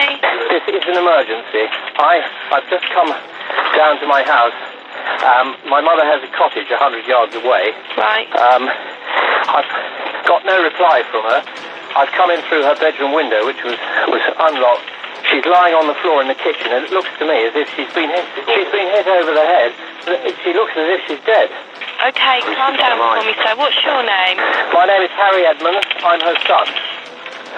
I've just walked in. I came in through the window, and I found the house in complete darkness. I've gone through into the kitchen. Okay, I found my mother's body lying there, and I've been out walking her dogs. This looks like a crime scene to me. Okay, well, try not to touch anything for me. This is a murder. Okay, just calm down for me, sir. I'll send someone else for you, okay? Yeah, please, as soon as possible. I'm sick, she's dead. That's a murder.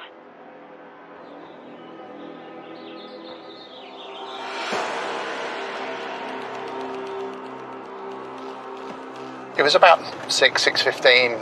I was at home, just prepping dinner, and my phone rang, and so I answered the phone, and they said, we've got a suspicious death. I said, okay, tell me about that. And they said, it's an elderly woman been found dead in the kitchen, face down by her son.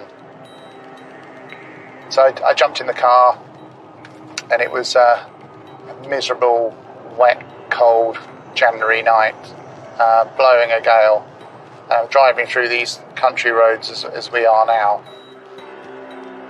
Paul Barton, Detective Chief Inspector at the time, arrives at Georgina's address, which is already swarmed with a significant police presence. So just as I'm pulling down here, I could see the blue lights sort of flashing in the pitch black. So I know I'm getting close to it. And then I just come around the bend, and there's some more police activity. A police van and a police car, an ambulance, and some tape here, just across the bridge here. So I just pull in where I'm pulling in now, actually. I walked up the drive. It's a short walk up a gravel drive into the cottage. The kitchen door is on the side of the cottage. I just looked in, I could see, sadly, Georgina was lying there face down with a large amount of blood around her, some stab wounds to her neck. So I was satisfied at that point that we did have something that was a suspicious death. A murder investigation is launched, and police maintain a secure perimeter in and around Georgina's home. You only get one go at recovering evidence from a body, and one that is already compromised. There will be a lot of discussion about what should be sampled at the scene, what should be done at the scene, what is going to be compromised by another action. So there will be a lot of effort going into preserving as much evidence as possible. I actually want this road completely closed. And it's one entrance in, one entrance out, but I didn't want anyone else coming across it, and I certainly didn't want the press turning up and having a look. And so immediately what we call a wider cordon was put on, and we blocked the road so that we had complete control of the area. That morning, we went out for a walk, and as we crossed the road where it leads to her house, there was a policeman standing there. There was a car, the road was blocked. And I said, "Can you tell me what's happening on this road? There's been a murder." When the news broke, it was fairly obvious from the beginning that this was going to be a big story. Neighbours would phone the newsroom and say, "Can you tell us anything about what's going on?" Everybody was talking about it, wherever you went, everybody in all the shops. And there were police everywhere, and you just wouldn't generally see police presence in that area. The 15 years that we've been here, we haven't seen or we haven't heard of a murder, except for this one. This is the first one. I think that was quite worrying because, why? Why was this little old lady killed? What was the reason? So it just seemed very, very random and horrible. It became very obvious very quickly that this was a murder hunt that was out of the ordinary, shall we say. So what led to a murder in this peaceful village? And why would someone want to kill a well-loved member of the community?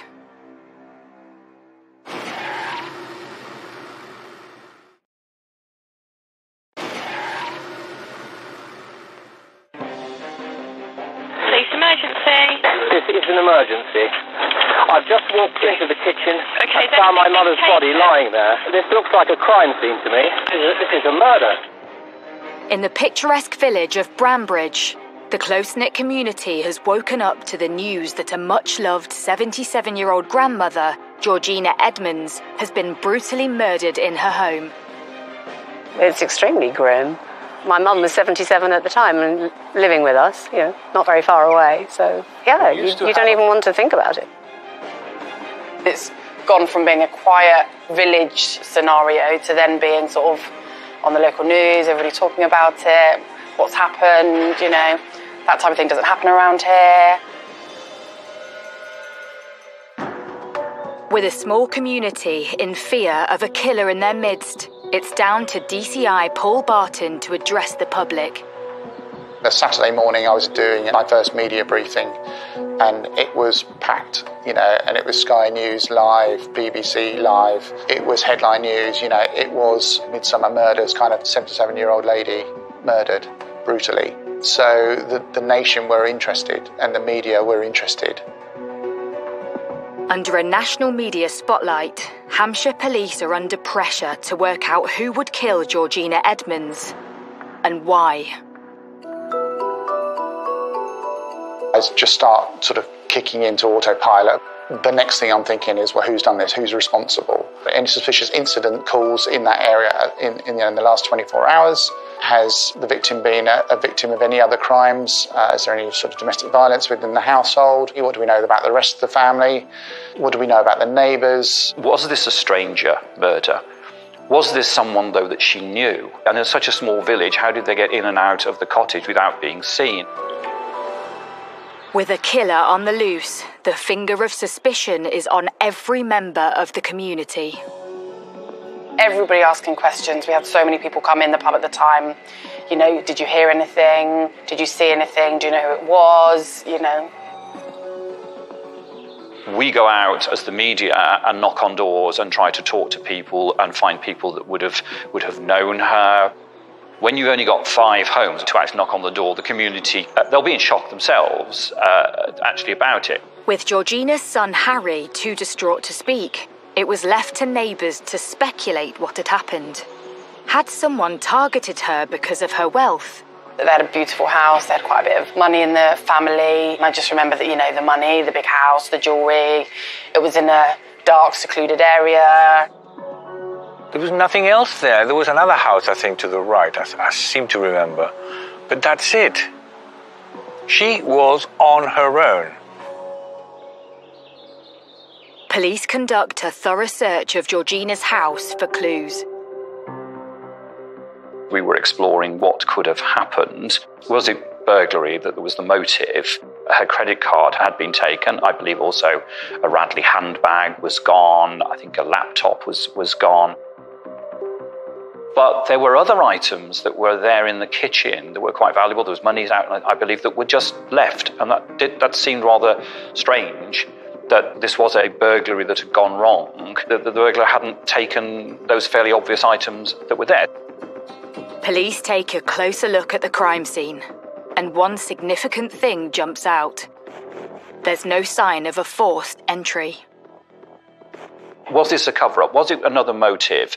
And so therefore, had she been targeted in some other way, and it was a pretend burglary, taking just a few things, when a real burglar would have taken lots of things. With no sign of a break-in, everyone known to Georgina is under suspicion. Could the local community offer clues as to who Georgina may have let into the house?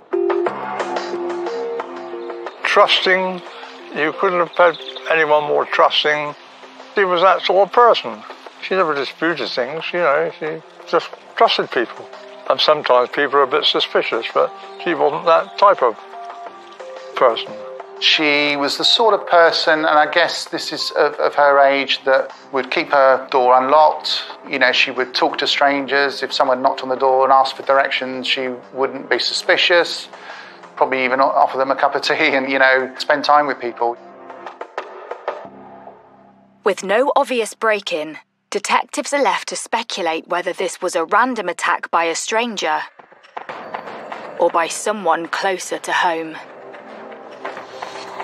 Quite often, the last person to see the person alive could be the killer. And it is odd that a son comes home and finds their mum dead in a kitchen.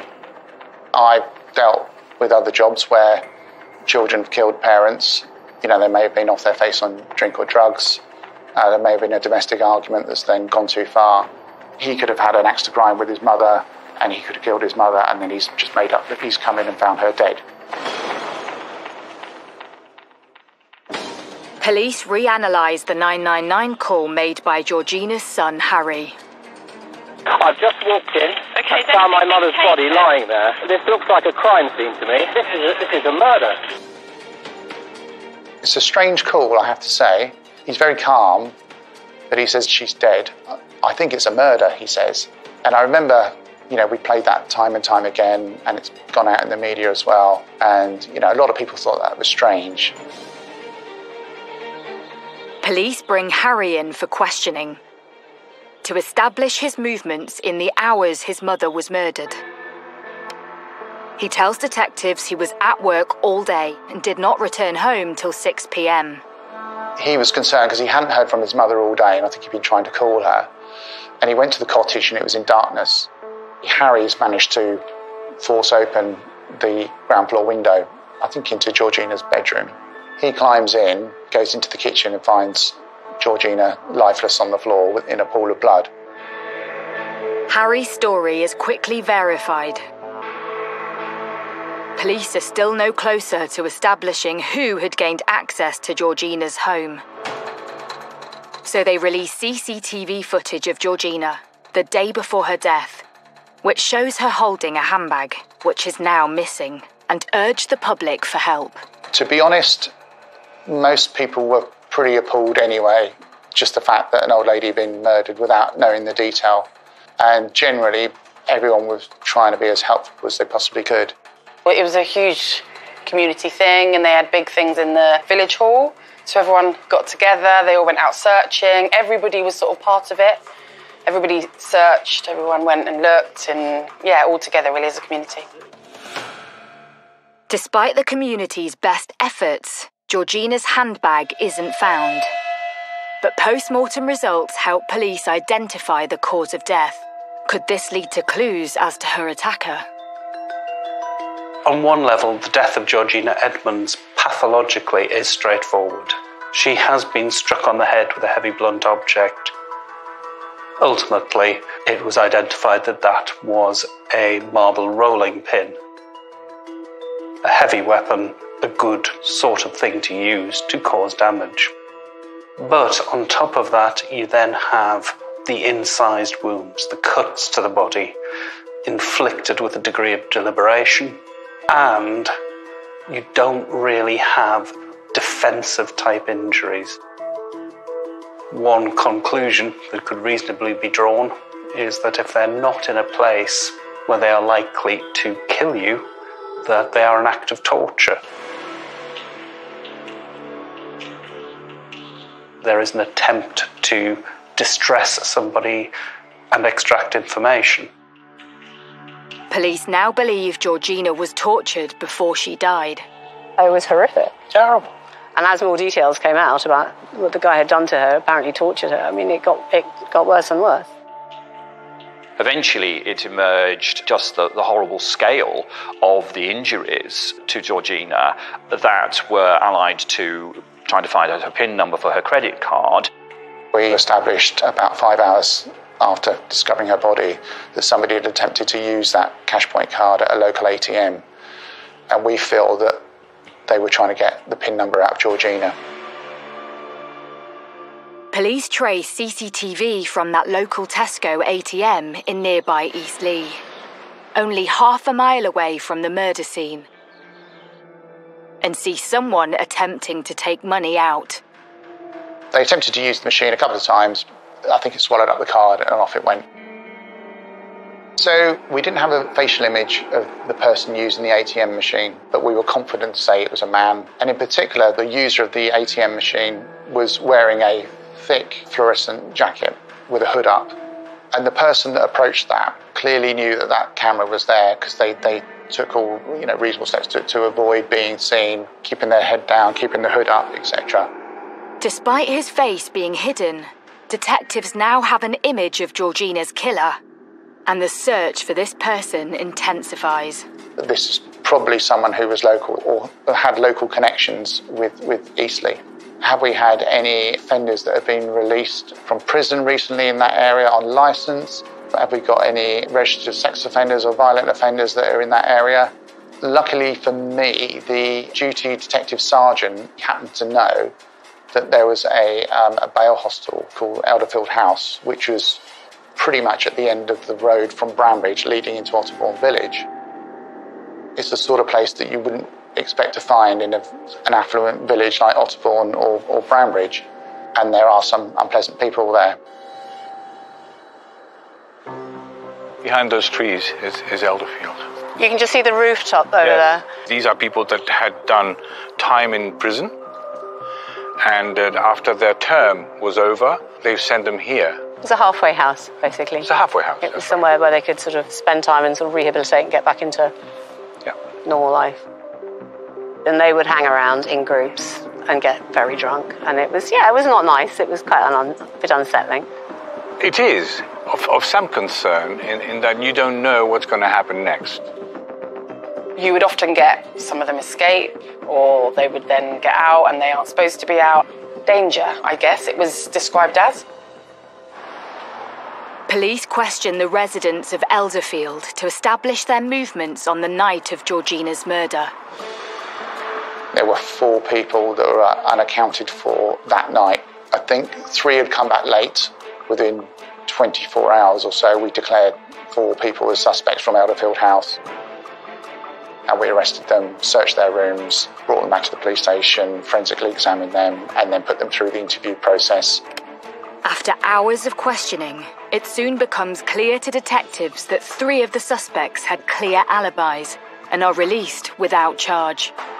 But the 4th did not return to Elderfield for 24 hours during the night Georgina was murdered. and his clothing is of particular interest to police.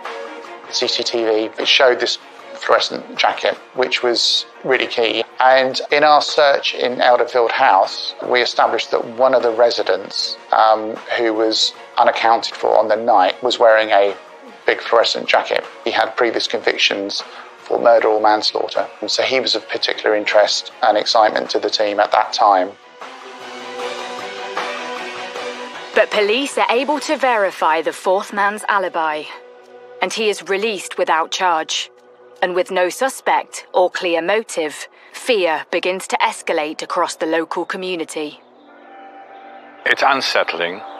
It's unknown because the police don't tell you exactly what's happening, especially when they say, well, we haven't found him yet, we're still looking out for him. So where is he?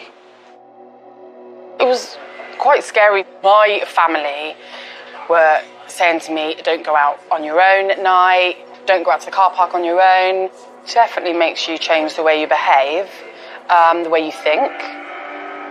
For ages, people didn't go to the garden centre. That was really affected by the whole situation, because I just think people thought it was a dangerous area to go to, so they didn't go there. They were getting more and more concerned and worried that this is someone still here then, is it?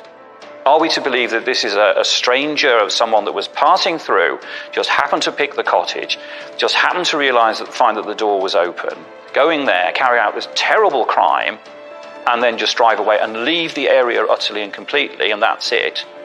Or is it more likely that the perpetrator is still here amongst us?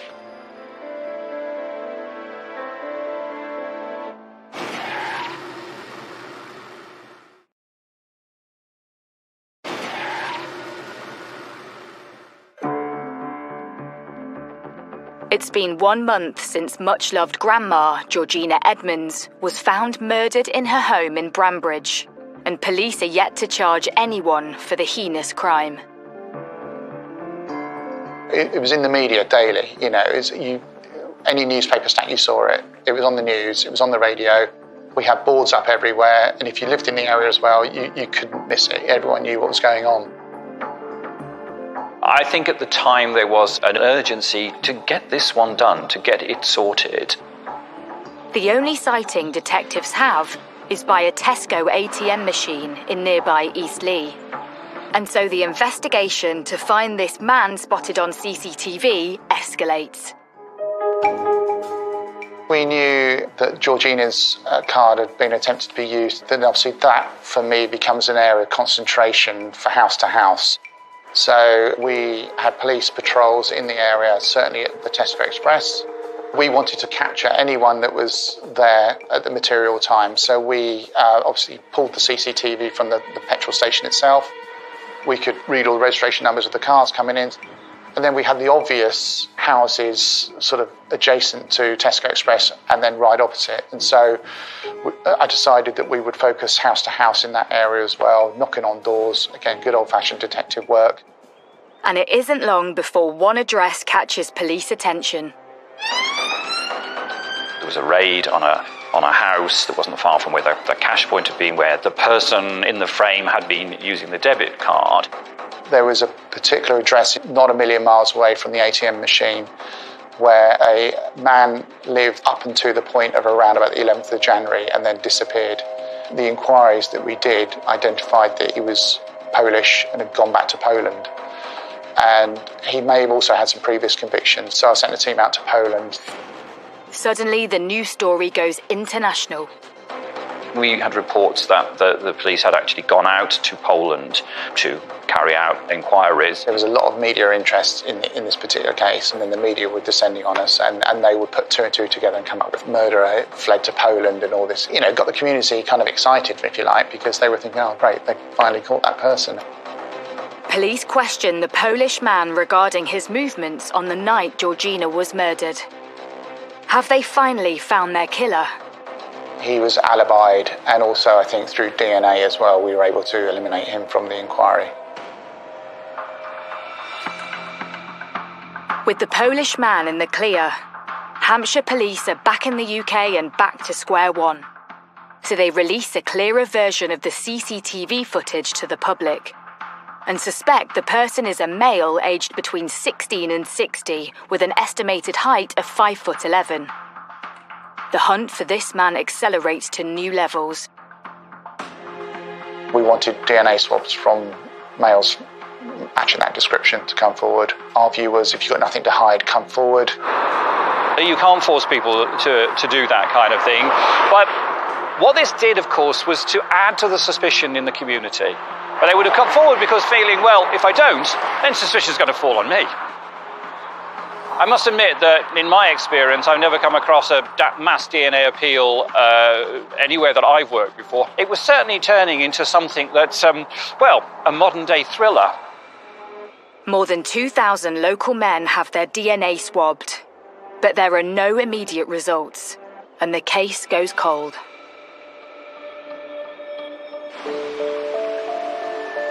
Two and a half years later, and Georgina's killer is still at large. But on the 30th of June, 2010, things take a dramatic turn. An arrest is made. And it's a local man. 31-year-old Matthew Hamlin. We scramble to find out who this man is. He's got a history of violence, and he's not a nice guy to know. Matthew Hamlin was known to police. He'd been known for drug usage and also violence in the past. He had a off-on relationship with a local girl. In fact, he'd had an argument with her and resulted hitting her with an ironing board, and she moved out of the home. He had quite a bad drug habit at that time, using cocaine, and we understand he also racked up numerous debts as a result of his drug usage. And so that kind of fitted the profile of somebody high on drugs, desperate, and probably not really thinking what they're doing. You can understand that the police would be interested in him. He used to walk his dog along the riverbank there and would know the area quite well. So he fitted in one of the profiles, shall we say, for the police. But what exactly led to Matthew's arrest? One particularly interesting subject came to them with a couple of bits of evidence. The first was that despite he denying that he had been in the area on that particular day and time, his phone records were showing that he actually was there. This person had a mobile phone, and what we could show was that their phone was bouncing off the same cell mast on the afternoon of the 11th of January. With Hamlin in custody, police waste no time in recording his every word when his mum visits. The other thing is I might have an alibi for it as well. What do you mean? When they first interviewed me, I got a clue where I was, and Sarah got out her diary and she flipped through, looked at the date, and she said, yeah, you was with me. I can speak to Sarah. Yeah. See if she's still going to make that.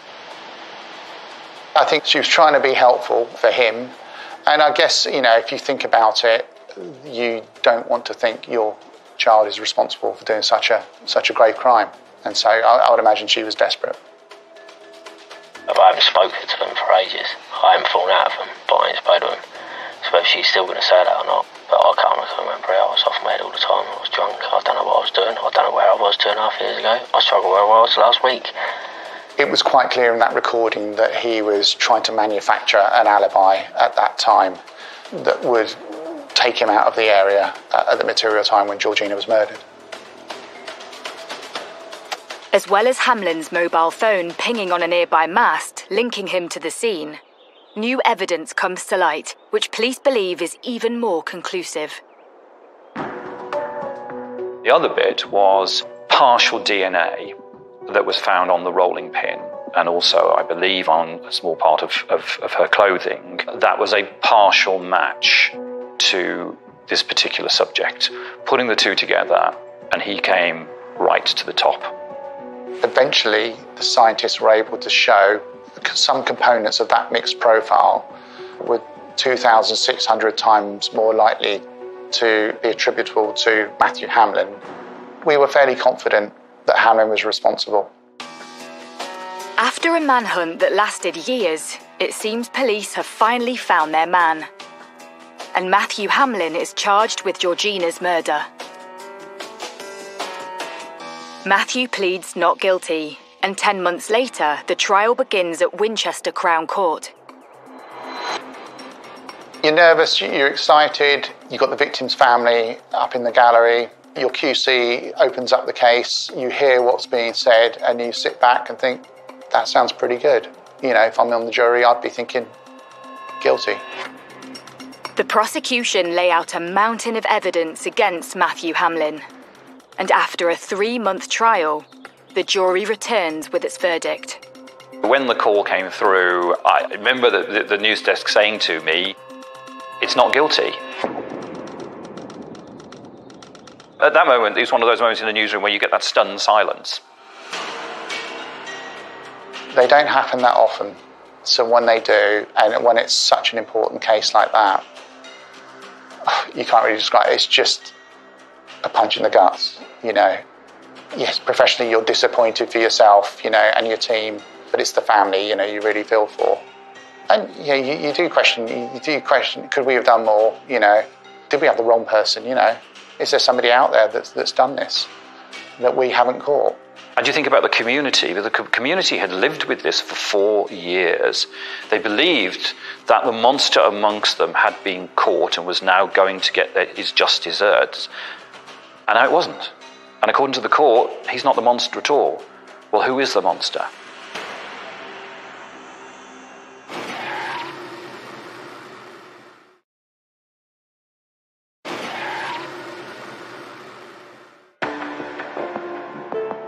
Despite a 2.5-year manhunt and becoming Hampshire Constabulary's most expansive investigation, Matthew Hamlin has been acquitted of Georgina Edmonds' murder, leaving her family, the community and the police feeling devastated and in shock. Well, we're back now to square one.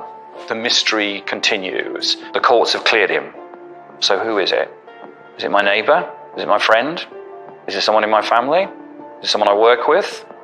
You always have to be open-minded, and you have to accept that actually Hamlin didn't do it and there is someone else out there.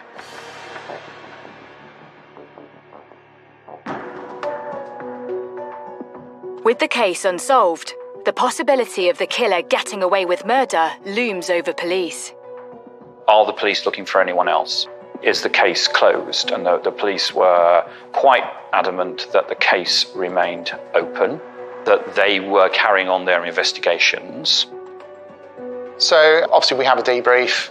We'll meet with counsel as well. We'll speak with the family. We will conduct a review of that investigation to see if there were anything we missed, anything we could have done, mainly because so lessons can be learned, because once somebody's been acquitted, that's it. Detectives go back to the drawing board and relook at all the evidence they have collated over the years and examine what went wrong. We spent millions of pounds on this investigation, the most expensive investigations that Hampshire police have ever run, and the forensic budget was through the roof. Beforehand, they had looked for his DNA on the marble rolling pin, but graphically there was so much of Georgina Edmonds' blood on that blurred everything, and they got just a partial sample. And then from another small part of her clothing, where again it was a partial sample. I mean, you're asking a jury to put someone away for life on the grounds of circumstantial evidence and also partial DNA. It's too cloudy, and I think juries can then look at it and say, can I actually send a man away for life on evidence here which is not the strongest? Police spend years looking for new techniques to forensically identify a killer, and they eventually come across a recent form of DNA testing called YSTR, which extracts the male DNA profile from a full DNA profile. It's a simple process, and it's almost sellotape on clothing and points of the body to remove skin cells. So it was fairly early on in the exhibits that we'd taken of the left sleeve of Georgina's blouse, which would have had skin cells on there. And so the decision was taken to look at those skin cells and examine them, because we hadn't done so far. We'd done the waistband, but not the sleeve. And then obviously it went for analysis, number crunching, etc. And it came back with a full male profile.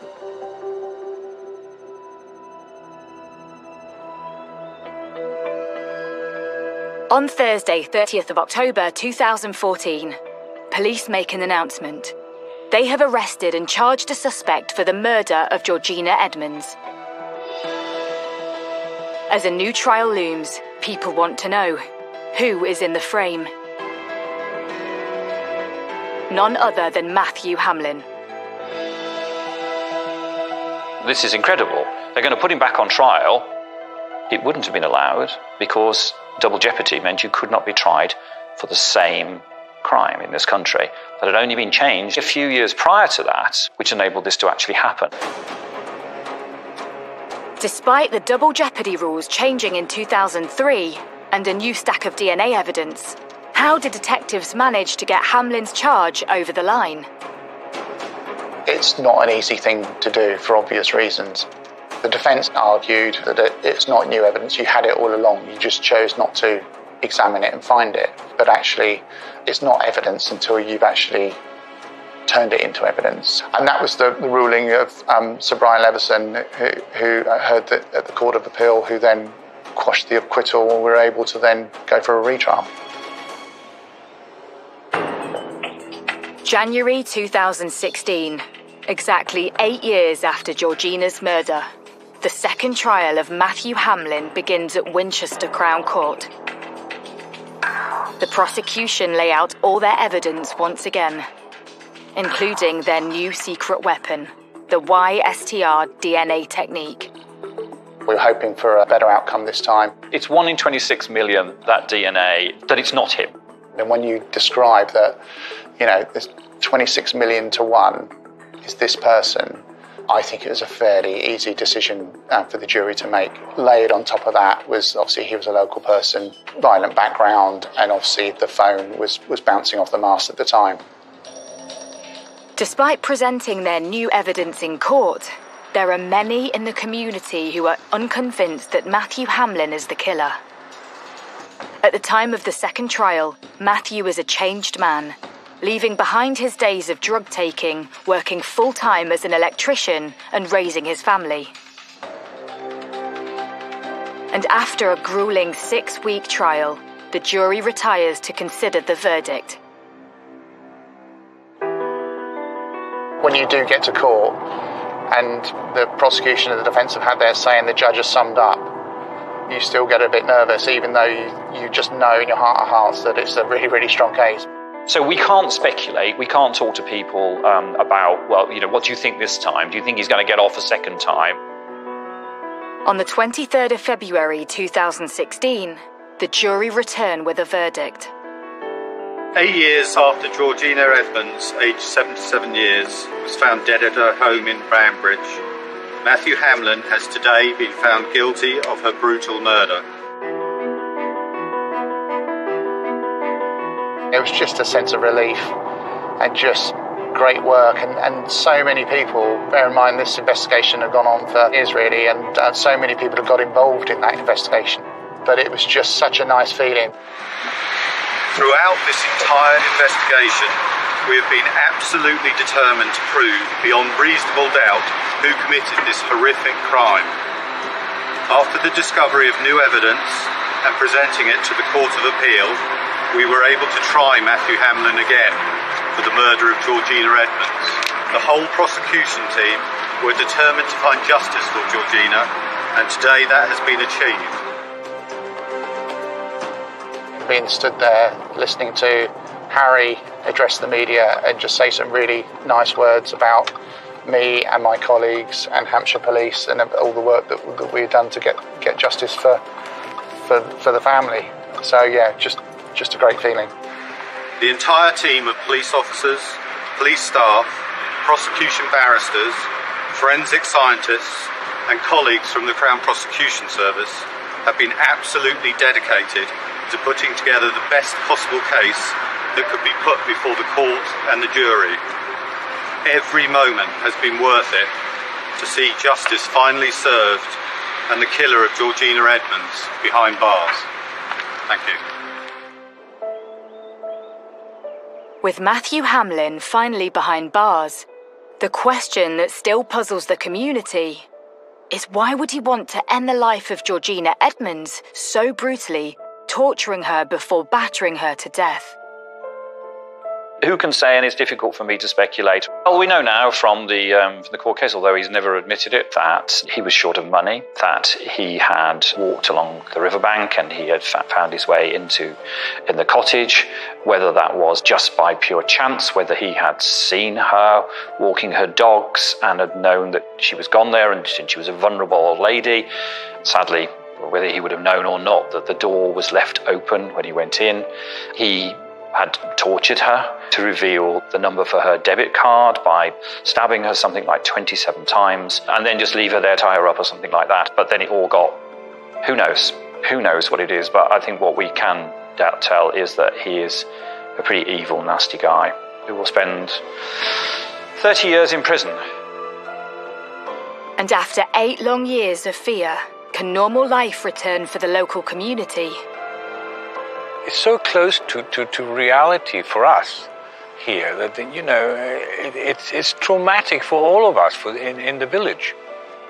They're vulnerable too. They're so trusting. I know we all felt very, very sorry for her. Yeah, very sorry.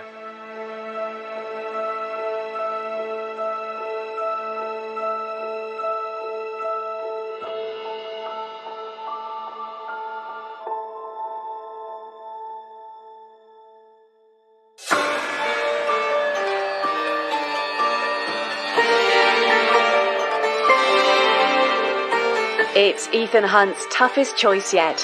What's more important, his job or those he cares about most? With out-of-this-world stunts, the BAFTA-nominated Mission Impossible: Dead Reckoning is available now on Sky Cinema.